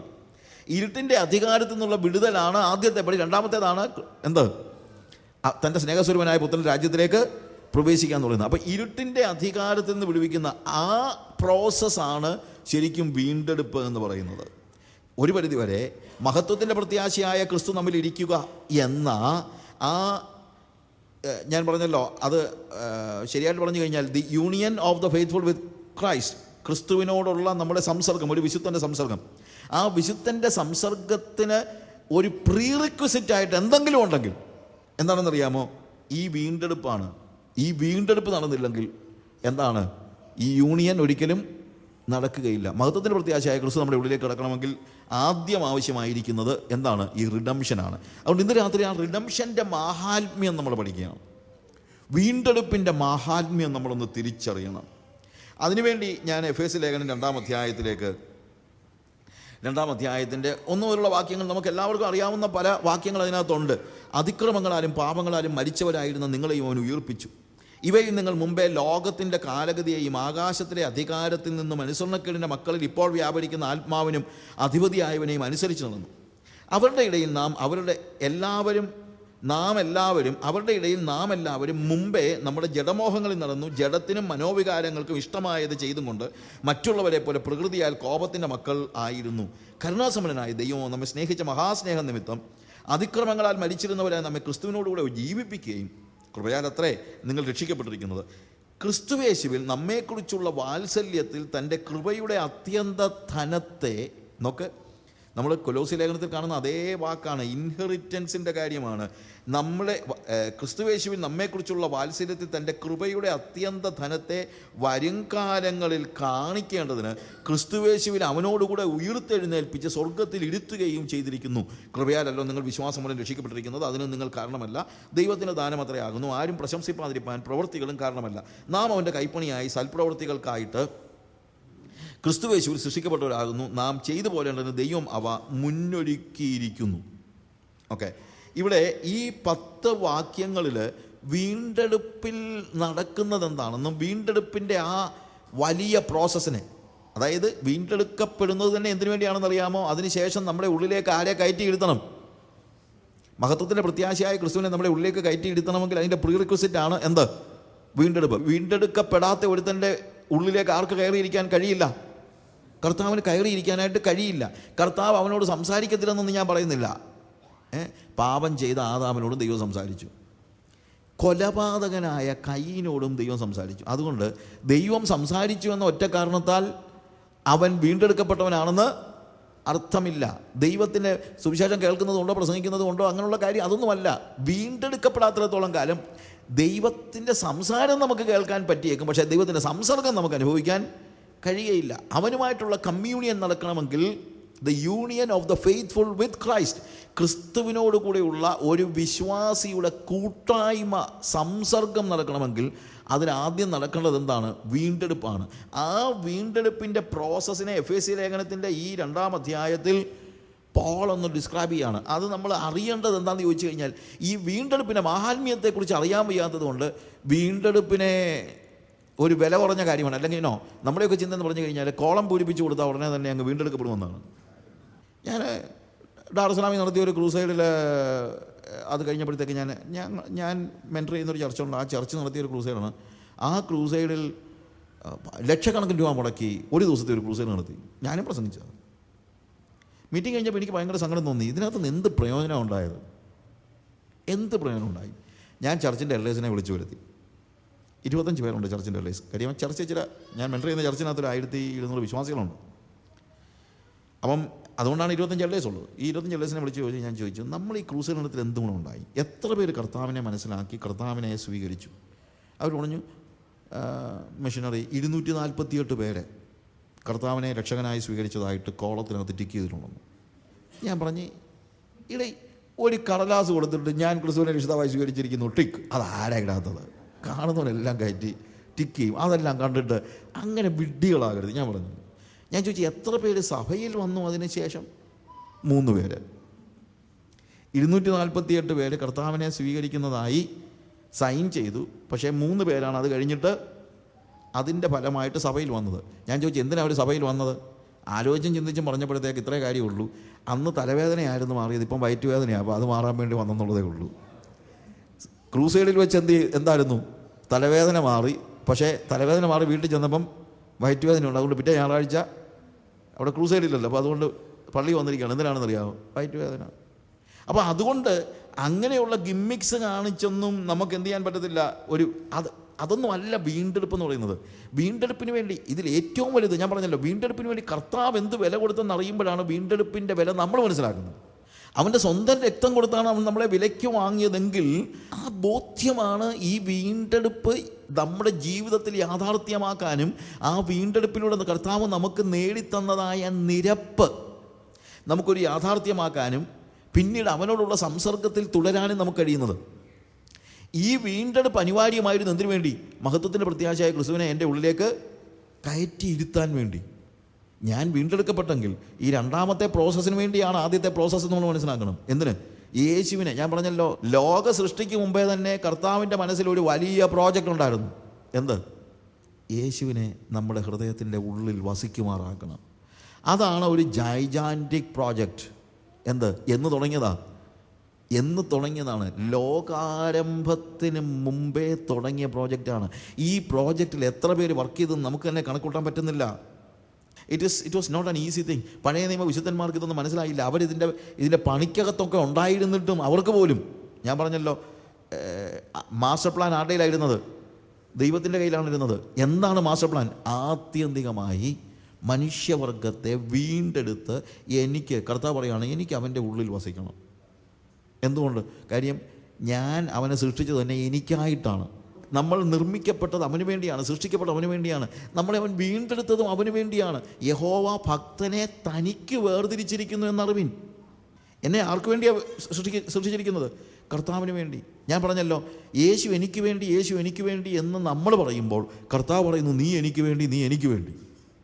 ഞാൻ യേശുവിന് വേണ്ടിയുള്ളതാണ്. ഞാൻ യേശുവിന് വേണ്ടിയുള്ളതാകണമെങ്കിൽ യേശുവിന് എന്താണ് മനസ്സിലെ ആഗ്രഹം? അവൻ എൻ്റെ ഹൃദയത്തിൻ്റെ ഉള്ളിലേക്ക് കടന്ന് ഇരിക്കണം, കയറിയിരിക്കണം. അങ്ങനെ കയറിയിരിക്കണമെങ്കിൽ അതിൻ്റെ പ്രീറിക്വസിറ്റാണ് എന്ത്? വീണ്ടെടുപ്പ്. സൃഷ്ടി ആയിരുന്നെങ്കിൽ ഈസി ആയിരുന്നു, ഒരു വാക്കുകൊണ്ടാണ് അവൻ വിളിച്ചു വരുത്തിയത്. പക്ഷേ അവനെൻ്റെ ഉള്ളിനകത്തേക്ക് കയറിയിരിക്കണമെങ്കിൽ വീണ്ടെടുപ്പ് അനിവാര്യമായി തീർന്നു. അത് ആരുടെ കുറ്റമാണ്? യേശുവിൻ്റെ കുറ്റമല്ല. ഞാൻ വഴി തെറ്റിപ്പോയത് തന്നെയല്ല, ഞാൻ കർത്താവിനെ ഉപേക്ഷിച്ചു പോയതുകൊണ്ട്. Because I left Jesus, I denied Jesus, I was rebellious against Jesus. ഞാൻ യേശുവിനോട് എന്താണ്? മറുതലിച്ച് മാറിപ്പോയത് കൊണ്ട് എന്നെ മടക്കിക്കൊണ്ടുവരിക എന്ന് പറയുന്നത്, എന്നാൽ മടക്കിക്കൊണ്ടുവന്നാൽ മാത്രമേ എന്ത് സംഭവിക്കത്തുള്ളൂ? അവൻ സഭയുടെ തലയാകത്തുള്ളൂ. അവൻ സർവ്വ സൃഷ്ടിക്കും കാരണഭൂതനാണ്. അവൻ സർവ്വ സഭയുടെയും തലയാകണമെങ്കിൽ ഈ വീണ്ടെടുപ്പ് മുഖേന അവൻ്റെ രക്തം കൊടുത്ത് ദൈവമായിട്ട് എന്നെ നിരപ്പിച്ച് ആ സംസർഗത്തിലേക്ക് മടക്കി കൊണ്ടുവരണം. അതിന് എൻ്റെ ഉള്ളിലേക്ക് അവന് കയറിയിരിക്കണമെങ്കിൽ വീണ്ടെടുപ്പ് അനിവാര്യമായിരുന്നു. ആ വീണ്ടെടുപ്പിന് വേണ്ടി അവൻ കൊടുത്ത വിലയാണ് സ്വന്തം രക്തം എന്ന് നമ്മൾ മനസ്സിലാക്കണം. അതിനകത്ത് ഞാൻ റിബല്യസ് ആയിട്ട് പോയതേ ഉള്ളൂ, അല്ലാതെ ഞാൻ ഇതിനകത്തൊന്നും ചെയ്തില്ല. ശരിക്കും രക്ഷണീയ പ്രവൃത്തിയെക്കുറിച്ച് നമ്മൾ ഈ 10 വാക്യങ്ങൾ വായിച്ചിവിടെ, എഫേസ്യ ലേഖനം 2-ാം അധ്യായത്തിൻ്റെ 1 മുതൽ 10 വരെയുള്ള വാക്യങ്ങൾ. ഈ 10 വാക്യങ്ങൾ വായിക്കുമ്പോൾ നമ്മൾ മനസ്സിലാക്കുന്നൊരു കാര്യമുണ്ട്. ഈ രക്ഷണീയ പ്രവൃത്തിക്കകത്ത് നമ്മൾ പറയുന്നത് ഒന്നും ചെയ്തിട്ടില്ല, ഞാൻ എന്തെങ്കിലും ചെയ്തിട്ടല്ല ഇത് നടന്നത് എന്നുള്ളതാണ്. രക്ഷ പൂർണ്ണമായിട്ടും ദൈവത്തിൻ്റെ പ്രവൃത്തിയാണ്. It is totally the work of God, 100%. നമ്മൾ വായിക്കുമ്പോൾ ഇത് ഞാനൊന്നും ചെയ്തില്ലെന്ന് പറയാൻ പറ്റത്തില്ല. ഒരു കാര്യം മാത്രം ചെയ്തു. അവൻ എനിക്ക് എല്ലാം ചെയ്തു കഴിഞ്ഞപ്പോൾ അത് ഞാൻ കയ്യിൽ നീട്ടി സ്വീകരിച്ചു. ആകെ ചെയ്ത കാര്യം അതാണ്. എന്ത്? I was receiving the salvation which Jesus made possible. ദൈവം യേശു കർത്താവ് അവൻ്റെ രക്തം കൊടുത്ത് നേടിയെടുത്തതായ ഈ രക്ഷയെ ഞാനെന്ത് ചെയ്തു? കയ്യിൽ നീട്ടി സ്വീകരിച്ചെന്നുള്ളതല്ലാതെ ഈ രക്ഷാപ്രവൃത്തിക്ക് വേണ്ടി ഞാനൊന്നും ചെയ്തില്ല. എനിക്കൊന്നും ചെയ്യാൻ കഴിയുകയില്ലായിരുന്നു. I couldn't even do that. ഞാൻ സകലതും അവൻ തന്നെയാണ് ചെയ്തത്, അവന് മാത്രമേ ചെയ്യുവാൻ കഴിയുമായിരുന്നുള്ളൂ. ആ വാക്യങ്ങളൊക്കെ വായിക്കുമ്പോൾ അവൻ ചെയ്യുന്ന പ്രവൃത്തി, അതിക്രമങ്ങളിലും പാപങ്ങളിലും മരിച്ചിരുന്നവരായ, 1-ാമത്തെ വാക്യത്തിൽ, അതിക്രമങ്ങളാലും പാപങ്ങളാലും മരിച്ചവരായ നിങ്ങളെയും അവൻ ഉയിർപ്പിച്ചു. ആരാ ചെയ്തത്? അവൻ. നമ്മൾ ഉയിർക്കുകയല്ല, അവനെന്ത് ചെയ്തു? ഉയിർപ്പിച്ചു. 5-ാമത്തെ വാക്യത്തിൽ അവിടെ അതിക്രമങ്ങളാൽ മരിച്ചവരായിരുന്ന നമ്മെ ക്രിസ്തുവിനോടുകൂടെ ജീവിക്കുകയല്ലായിരുന്നു, ജീവിപ്പിക്കുകയും. 7-ാമത്തെ വാക്യത്തിൽ ക്രിസ്തുവേശുവിൽ അവനോടുകൂടെ ഉയിർത്തെഴുന്നേൽപ്പിച്ച്, പിന്നെയും ഉയിർത്തെഴുന്നേൽപ്പിനെ കുറിച്ച് പറയുന്നു. ആര് ചെയ്തു? It is done by Jesus, it's done by God. അവനോടുകൂടെ ഉയിർത്തെഴുന്നേൽപ്പിച്ച് സ്വർഗത്തിൽ ഇരുത്തുകയും ചെയ്തിരിക്കുന്നു. അപ്പം ഇരുന്നതല്ല, എന്താണ്? ഇരുത്തിയതാണ് എന്ന് നമ്മൾ മനസ്സിലാക്കണം. ഇരുന്നതല്ല. എനിക്കങ്ങനെ ഇരിക്കാൻ പറ്റുകയുമില്ല, എനിക്കതിനുള്ള യോഗ്യത ഇല്ല, എനിക്ക് കഴിയില്ല. I cannot do it. ഇതെല്ലാം ആക്റ്റീവ് വോയിസ് ആണ് നമ്മൾ കാണുന്നത്. അതായത് എല്ലാം അവനാണ്, അവൻ ചെയ്യുകയാണ്, അവൻ ചെയ്യുന്ന പ്രവൃത്തിയാണ്. രക്ഷണീയ പ്രവൃത്തിയിൽ ഞാനായിട്ട് എന്തോ ചെയ്തു? എനിക്കൊന്നും ചെയ്യാൻ കഴിയുകയുമില്ല. Because the saving act is initiated by the Savior, not by the person who is saved. രക്ഷിക്കപ്പെടുന്നവനല്ല രക്ഷണീയ പ്രവൃത്തി ഇനീഷ്യേറ്റ് ചെയ്യുന്നത്. ആരാണ്? രക്ഷിതാവാണ്. അവനെ ചെയ്യാൻ കഴിയത്തുള്ളൂ. 1-ാമത്തെ വാക്യം നമ്മളൊന്ന് വായിച്ചു നോക്കി, അതൊന്ന് എക്സ്പ്ലെയിൻ ചെയ്യുമ്പോഴത്തേക്ക് നമുക്ക് മനസ്സിലാക്കാനായിട്ട് പറ്റും. അതിക്രമങ്ങളാലും പാപങ്ങളാലും മരിച്ചവരായിരുന്ന നിങ്ങളെയും അവൻ ജീവിപ്പിച്ചു. മരിപ്പിച്ചതല്ല, മരിച്ചതാണ്. അതായത് അവിടെ മരിക്കാൻ പ്രത്യേകിച്ച് പ്രവൃത്തി ഒന്നുമില്ല. അതൊരു ഒരു സ്വാഭാവികമായി സംഭവിക്കുന്ന കാര്യമാണ് മരണത്തിൻ്റെ പ്രവൃത്തി. ആരും മരിപ്പിക്കാതെ തന്നെ എന്ത് ചെയ്തോളും? കൊല്ലുകയൊന്നും വേണ്ട. അതിക്രമങ്ങളാലും പാപങ്ങളാലും ആരും നമ്മളെ കൊല്ലേണ്ട കാര്യമൊന്നുമില്ല. കൊന്നില്ലെങ്കിലും അതിക്രമങ്ങളും പാപങ്ങളും നമ്മളെ ആരും മരിപ്പിക്കാതെ തന്നെ നമ്മൾ മരിച്ചോളും എന്നുള്ളതാണ് നമ്മൾ മനസ്സിലാക്കുന്നത്. എന്നാൽ ഈ മരിച്ചവൻ സ്വാഭാവികമായി ഉയിർക്കുകയില്ല. മരണം സ്വാഭാവികമായി സംഭവിക്കാം, പക്ഷേ ഉയിർപ്പ് സ്വാഭാവികമായി സംഭവിക്കുകയില്ല. അവനെ ഉയിർപ്പിക്കണം. ഞാൻ പറഞ്ഞത് നിങ്ങൾക്ക് മനസ്സിലാകുന്നുണ്ടല്ലോ. മരണം ഒരു നോർമൽ കാര്യമാണ്. ഇപ്പം ഞാൻ ഇപ്പം ഒത്തിരി വെള്ളപ്പൊക്കമൊക്കെ ഇടയ്ക്കൊക്കെ ഉണ്ടാകുന്നുണ്ട്. പണ്ട് ഇടയ്ക്ക് കുറച്ച് നാളായിരുന്നു വെള്ളപ്പൊക്കമൊന്നുമില്ല. പക്ഷേ എൻ്റെ ചെറിയ പ്രായത്തിൽ ഞാൻ പമ്പയാറിനോട് അടുത്താണ് താമസിക്കുന്നത്. അപ്പോൾ അതുകൊണ്ട് വെള്ളപ്പൊക്കം ഒരു സ്ഥിരം പരിപാടിയായിരുന്നു. വെള്ളപ്പൊക്കം വരുമ്പോൾ ഭയങ്കര ആഘോഷമാണ്. എന്ന് വെച്ച് കഴിഞ്ഞാൽ ഈ വെള്ളപ്പൊക്കത്തിനകത്ത് ഓരോന്നിങ്ങനെ ഒഴുകി വരുന്നതൊക്കെ കാണാനായിട്ട് നമ്മൾക്ക് കാണാനേ പോകത്തുള്ളൂ. പക്ഷേ പണ്ടൊക്കെ വെള്ളപ്പൊക്കം വരുമ്പോഴാണ് ശരിക്കും ആളുകൾക്ക് ഈ ഒഴുകി തടിയും മറ്റുള്ള കാര്യങ്ങളുമൊക്കെ ഒഴുകി വരും. ആ ഒഴുകി വരുന്നതൊക്കെ പിടിക്കുകയും കൊണ്ടുവരികയും, അതൊക്കെ വലിയൊരു വെള്ളപ്പൊക്കം നമുക്കൊത്തിരി നാശവും നഷ്ടവും ഉണ്ടാക്കുമെങ്കിൽ പോലും വെള്ളപ്പൊക്കം ശരിക്കും പറഞ്ഞു കഴിഞ്ഞാൽ ഒരാഘോഷമാണ്, അല്ലേ? നമുക്ക് ഒത്തിരി നഷ്ടമൊക്കെ ഉണ്ടാക്കുമെങ്കിലും വെള്ളപ്പൊക്കം ഒരു ആഘോഷമാണ്. പിന്നെ അതിനകത്തു നിന്ന് കാശുണ്ടാക്കുന്നവരും ഉണ്ട്, അല്ലേ? അപ്പം ഞാൻ ഈ തടിയൊക്കെ ഒഴുകി വരുന്നത് കാണുമ്പോൾ എനിക്ക് ഭയങ്കര ഇഷ്ടമാണ്. ഞാൻ ചിലപ്പോൾ എൻ്റെ നമ്മളുടെ എന്താണ് ആരെങ്കിലും കൂട്ടുകാരോ അല്ലെങ്കിൽ വീട്ടിൽ എന്തെങ്കിലും സം കൈൻഡ് ഓഫ് ഇവരാരെങ്കിലും ചുമ്മാ കളിക്കാൻ വള്ളവും കൊണ്ടുവരും. റോഡിൻ്റെ മുകളിൽ കൂടെ ഒക്കെ, റോഡിൽ മുഴുവൻ വെള്ളമാണല്ലോ, അപ്പോൾ അതിലേക്കൂടെ വള്ളവും കൊണ്ടൊക്കെ ഇങ്ങനെ പോകുമ്പോഴത്തേക്ക് തടിയൊക്കെ ഇങ്ങനെ ഒഴുകി വരുന്നൊക്കെ ഇപ്പം കാണുമ്പോഴത്തേക്ക് ഞാൻ ഇങ്ങനെ ആറ്റിക്കൂടി ഇങ്ങനെ തടിയൊക്കെ ഇങ്ങനെ ഒഴുകി പോകുന്ന കാണുമ്പോഴത്തേക്ക് ചുമ്മാ എൻ്റെ കുസൃതി മനസ്സിൽ ഞാൻ ചിന്തിച്ചിട്ടുണ്ട്, ഈ തടിയൊക്കെ ഈ താഴോട്ട് ഒഴുകുന്നതല്ല, അത് ഒരെണ്ണം പോലും നീന്തി കരയ്ക്ക് കയറുന്നില്ലല്ലോ ഒന്ന്. ഇങ്ങനെ മനസ്സിലിങ്ങനെ തോന്നുന്നുണ്ട്, ഇതെന്താണ് ഇത് ഒഴുകി ഒഴുകി ഒഴുകി അങ്ങ് സമുദ്രത്തിലേക്ക് പോവുകയാണ്, എന്തുകൊണ്ടാണ് ഇത് കരയിലേക്ക് കയറാത്തത്? ഒരു തടിയും കരയിലോട്ട് ഒഴുകി വരുന്നത് ഞാൻ കണ്ടില്ല. കാര്യം ഒഴുക്കങ്ങ് താഴോട്ട് പോകുന്നത് കൊണ്ട് ഒഴുകി ഒഴുകി സമുദ്രത്തിൽ ചെന്ന് വീഴുകയാണ്, അത് കരയിലെത്തുന്നില്ല. ഈ ഒഴുകുക എന്ന് പറയുന്നത് ഒരു സ്വാഭാവികമായ പ്രവൃത്തിയാണ്. കരയ്ക്ക് കയറുക എന്ന് പറയുന്നത് ഒരു ഇൻറ്റൻഷണലായിട്ടുള്ള പ്രവൃത്തിയാണ്. ഞാൻ പറഞ്ഞത്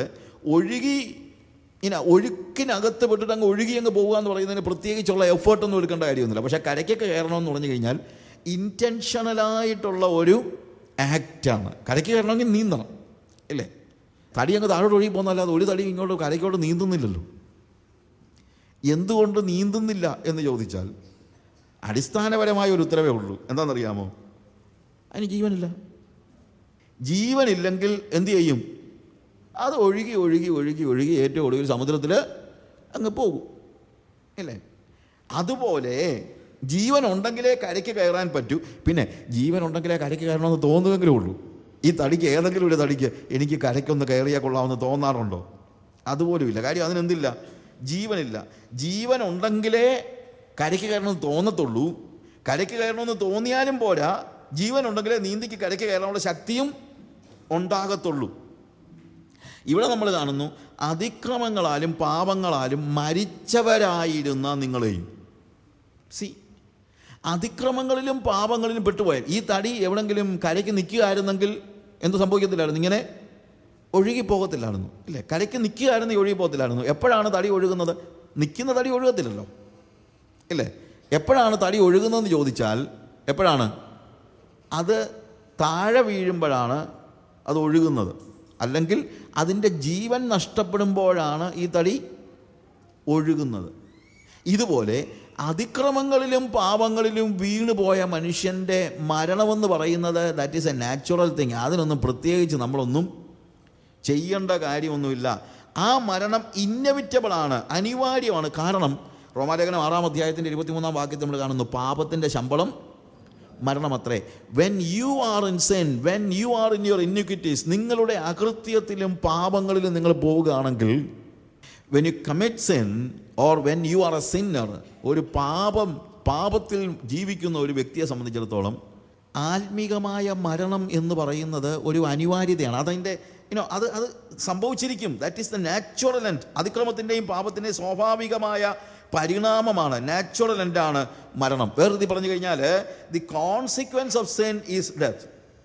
മരിക്കാനായിട്ട്, അതായത് പാപത്തിൽ ജീവിക്കുന്ന പാപത്തിൽ കഴിയുന്ന ഒരു വ്യക്തി, അതിക്രമത്തിൽ കഴിയുന്ന ഒരു വ്യക്തി ആത്മീയമായി മരിക്കാൻ സ്പെഷ്യൽ എഫേർട്ടൊന്നും എടുക്കണ്ട. He will die, naturally he will die. അവൻ ഒഴുകി ഒഴുകി എങ്ങോട്ടായിരിക്കും പോകുന്നത്? ഏറ്റവും ഒടുവിൽ നരകത്തിലേക്കായിരിക്കും പോകുന്നത്. അതിനുവേണ്ടി അവൻ ജീവിക്കണമെങ്കിൽ മാനസാന്തരപ്പെടണം, ഒത്തിരി കാര്യങ്ങൾ ചെയ്തെങ്കിലേ തിരിച്ചു വരാൻ പറ്റുള്ളൂ. കരയ്ക്ക് കയറണമെങ്കിൽ ഒത്തിരി കാര്യം ചെയ്യണം. പക്ഷേ ഒഴുകി കടലിൽ പോകാനായിട്ട് പ്രത്യേകിച്ചൊന്നും ചെയ്യേണ്ട കാര്യമില്ല, അല്ലേ? ഞാൻ DL മൂഡിയുടെ ഒരു സ്റ്റോറി ചില എൻ്റെ മെസ്സേജസിനകത്ത് ഞാൻ പറഞ്ഞിട്ടുണ്ട്. അതൊന്നുകൂടെ ഞാനിവിടെ ആവർത്തിക്കുക. അവിടെ പറഞ്ഞിരിക്കുന്ന DL മൂഡി ഒരു ദിവസം ഇങ്ങനെ വഴി കൊണ്ട് നടക്കുക. രാവിലെ അദ്ദേഹം morning walk some kind of he was walking. വഴിയിൽ ഇങ്ങനെ നടന്നു പോകുന്ന കൂടെ, അന്ന് കാർ ഒന്നുമില്ലല്ലോ, ഒരു ചെറുക്കൻ, ഒരു യുവാവ് എന്ത് ചെയ്യാണ്, ഒരു കുതിരപ്പുറത്ത് ഇങ്ങനെ പോയി. അവൻ കുതിര ഓടിച്ച് DL മൂഡി ഓവർടേക്ക് ചെയ്ത് കഴിഞ്ഞിട്ട് തിരിഞ്ഞു നോക്കിയപ്പോഴാണ് DL മൂഡി, അവനാണെങ്കിൽ ഈ സുവിശേഷത്തോടൊക്കെ ഭയങ്കര ദേഷ്യമുള്ളവനാണ്. അവനിങ്ങനെ കുതിര തിരിച്ചു വിളിച്ച് വെച്ചിട്ട് കളിയാക്കി ചോദിച്ചു, hi mister Moody, how are you? I am fine എന്ന് ചോദിച്ചു. എനിക്കൊരു കാര്യം അറിഞ്ഞാൽ കൊള്ളാമെന്നുണ്ട്, എനിക്ക് പറഞ്ഞുതരാൻ പറ്റുമോ ചോദിച്ചു. എന്താ നിനക്ക് അറിയണ്ടേ? മിസ്റ്റർ മൂഡി, ഈ നരകത്തിലേക്കുള്ള വഴി ഒന്ന് പറഞ്ഞുതരാമോ? നരകത്തിലേക്കുള്ള വഴി പറഞ്ഞുതരാമോ എന്ന്. മൂഡി പറഞ്ഞു, മോനെ നീ എന്തിനാ നരകത്തിലേക്കുള്ള വഴി തിരക്കുന്നത്? അതത്ര നല്ല സ്ഥലമൊന്നും അല്ല. എൻ്റെ ജോലി അതല്ല താനും. എൻ്റെ ജോലി എന്താണ്? സ്വർഗത്തിലേക്കുള്ള വഴി പറഞ്ഞു കൊടുക്കുന്നതാണ് എൻ്റെ ജോലി. സ്വർഗത്തിലോട്ടുള്ള വഴി വേണമെങ്കിൽ ഞാൻ പറഞ്ഞുതരാം. വേണ്ട വേണ്ട വേണ്ട, എനിക്ക് സ്വർഗത്തിലൊന്നും പോകണ്ട, എനിക്ക് നരകത്തിൽ പോയാൽ മതി. ഇയാൾക്ക് അറിയാമെങ്കിൽ എനിക്ക് നരകത്തിലേക്കുള്ള വഴി പറഞ്ഞതാ. ഉടനെ മുടി പറഞ്ഞു, മോനെ നരകത്തിൽ പോകാൻ തുടങ്ങി നല്ല കാര്യമല്ല, നിനക്ക് സ്വർഗത്തിൽ പോകാനുള്ള നിനക്ക് കർത്താവ് എന്ന് ഞാൻ ആ വഴി പറഞ്ഞു തരാം, അതാണ് നിനക്ക് ആവശ്യം. അവൻ പറഞ്ഞു ഇല്ലില്ല, എനിക്കതൊന്നും വേണ്ട, I want to go to hell, എനിക്ക് നരകത്തിൽ പോയാൽ മതി, അതിനുള്ള വഴി എന്താണെന്ന് വെച്ചാൽ പറഞ്ഞതാ. ഉടനെ ഡി എൻ മോഡി പറഞ്ഞു, നരകത്തിലേക്കുള്ള വഴിയാണെങ്കിൽ നീ പ്രത്യേകിച്ച് വഴിയൊന്നും തിരക്കണ്ട, ഇപ്പോൾ പോകുന്ന വഴി അങ്ങ് പോയാൽ മതി എന്നുള്ളത്. നരകത്തിലേക്കുള്ള വഴിയാണെങ്കിൽ നീ വഴി തിരിയേണ്ട കാര്യമൊന്നുമില്ല, എന്ത് പോകുന്ന വഴി അങ്ങ് പോയാൽ മതി. അതിൻ്റെ പരിണതഫലമായി നടന്ന ഒരു കാര്യം അതിനകത്ത് പറഞ്ഞിരിക്കുന്ന, ആ സ്റ്റോറിക്കകത്ത് പറഞ്ഞിരിക്കുന്നത്, ഡി എൻ മോഡിയെ ബൈപ്പാസ് ചെയ്ത് ഇവനങ്ങ് കുതിര ഓടിച്ചു പോയി. പക്ഷേ പോകുന്ന വഴിക്ക് ഒരു വാലിയുടെ സൈഡിൽ വെച്ച് കുതിരയുടെ കാല് തെറ്റി ഇത് താഴെ വീണു, ഇവനും താഴെ വീണു, കുതിരയും ഇവനും താഴെ മരിച്ചു കിടക്കുകയാണ്. വലിയ ആൾക്കൂട്ടം കണ്ടുകൊണ്ട് ഡി എൻ മോഡി നോക്കിയപ്പോഴത്തേക്ക് ഡി എൻ മോഡി അവിടെ കരഞ്ഞുകൊണ്ട് പറഞ്ഞെന്നാണ് പറഞ്ഞത്, കുഞ്ഞെ നീ നരകത്തിലേക്കുള്ള വഴി എന്നോട് ചോദിച്ചു, ഞാൻ നിനക്ക് സ്വർഗത്തിലെ വഴി പറഞ്ഞുതരാമെന്ന് പറഞ്ഞു, നിനക്കത് വേണമായിരുന്നില്ല. നരകത്തിലേക്കാണ് നിനക്ക് പോകേണ്ടതെങ്കിൽ നീ പോകുന്ന വഴിയെ പോയാൽ മതി എന്ന് ഞാൻ പറഞ്ഞു, പക്ഷെ അത് ഇത്ര അടുത്തായിരിക്കുമെന്ന് ഞാൻ ഒരിക്കലും ഓർത്തില്ല എന്ന് പറയുന്നുണ്ടായി. നരകത്തിലേക്ക് പോകാൻ പ്രത്യേകിച്ചൊന്നും ചെയ്യേണ്ട കാര്യമില്ല. ഒരു എക്സ്റ്റേണൽ ഫോഴ്സും വാസം പറഞ്ഞു കഴിഞ്ഞാൽ അതിന് ആവശ്യമായിരിക്കുന്നില്ല. നരകത്തിലേക്ക് പോകാൻ ഒന്നും പ്രത്യേകിച്ച് വേണമെന്നില്ല. പക്ഷേ സ്വർഗത്തിലേക്ക് പോകണമെങ്കിൽ ആ ഒഴുക്കിനെതിരെ നീന്തണം. നരകത്തിലേക്ക് പോകാൻ ഒഴുക്കിന് അനുകൂലമായിട്ട് അങ്ങ് നീന്തി അങ്ങ് പോയാൽ മതി.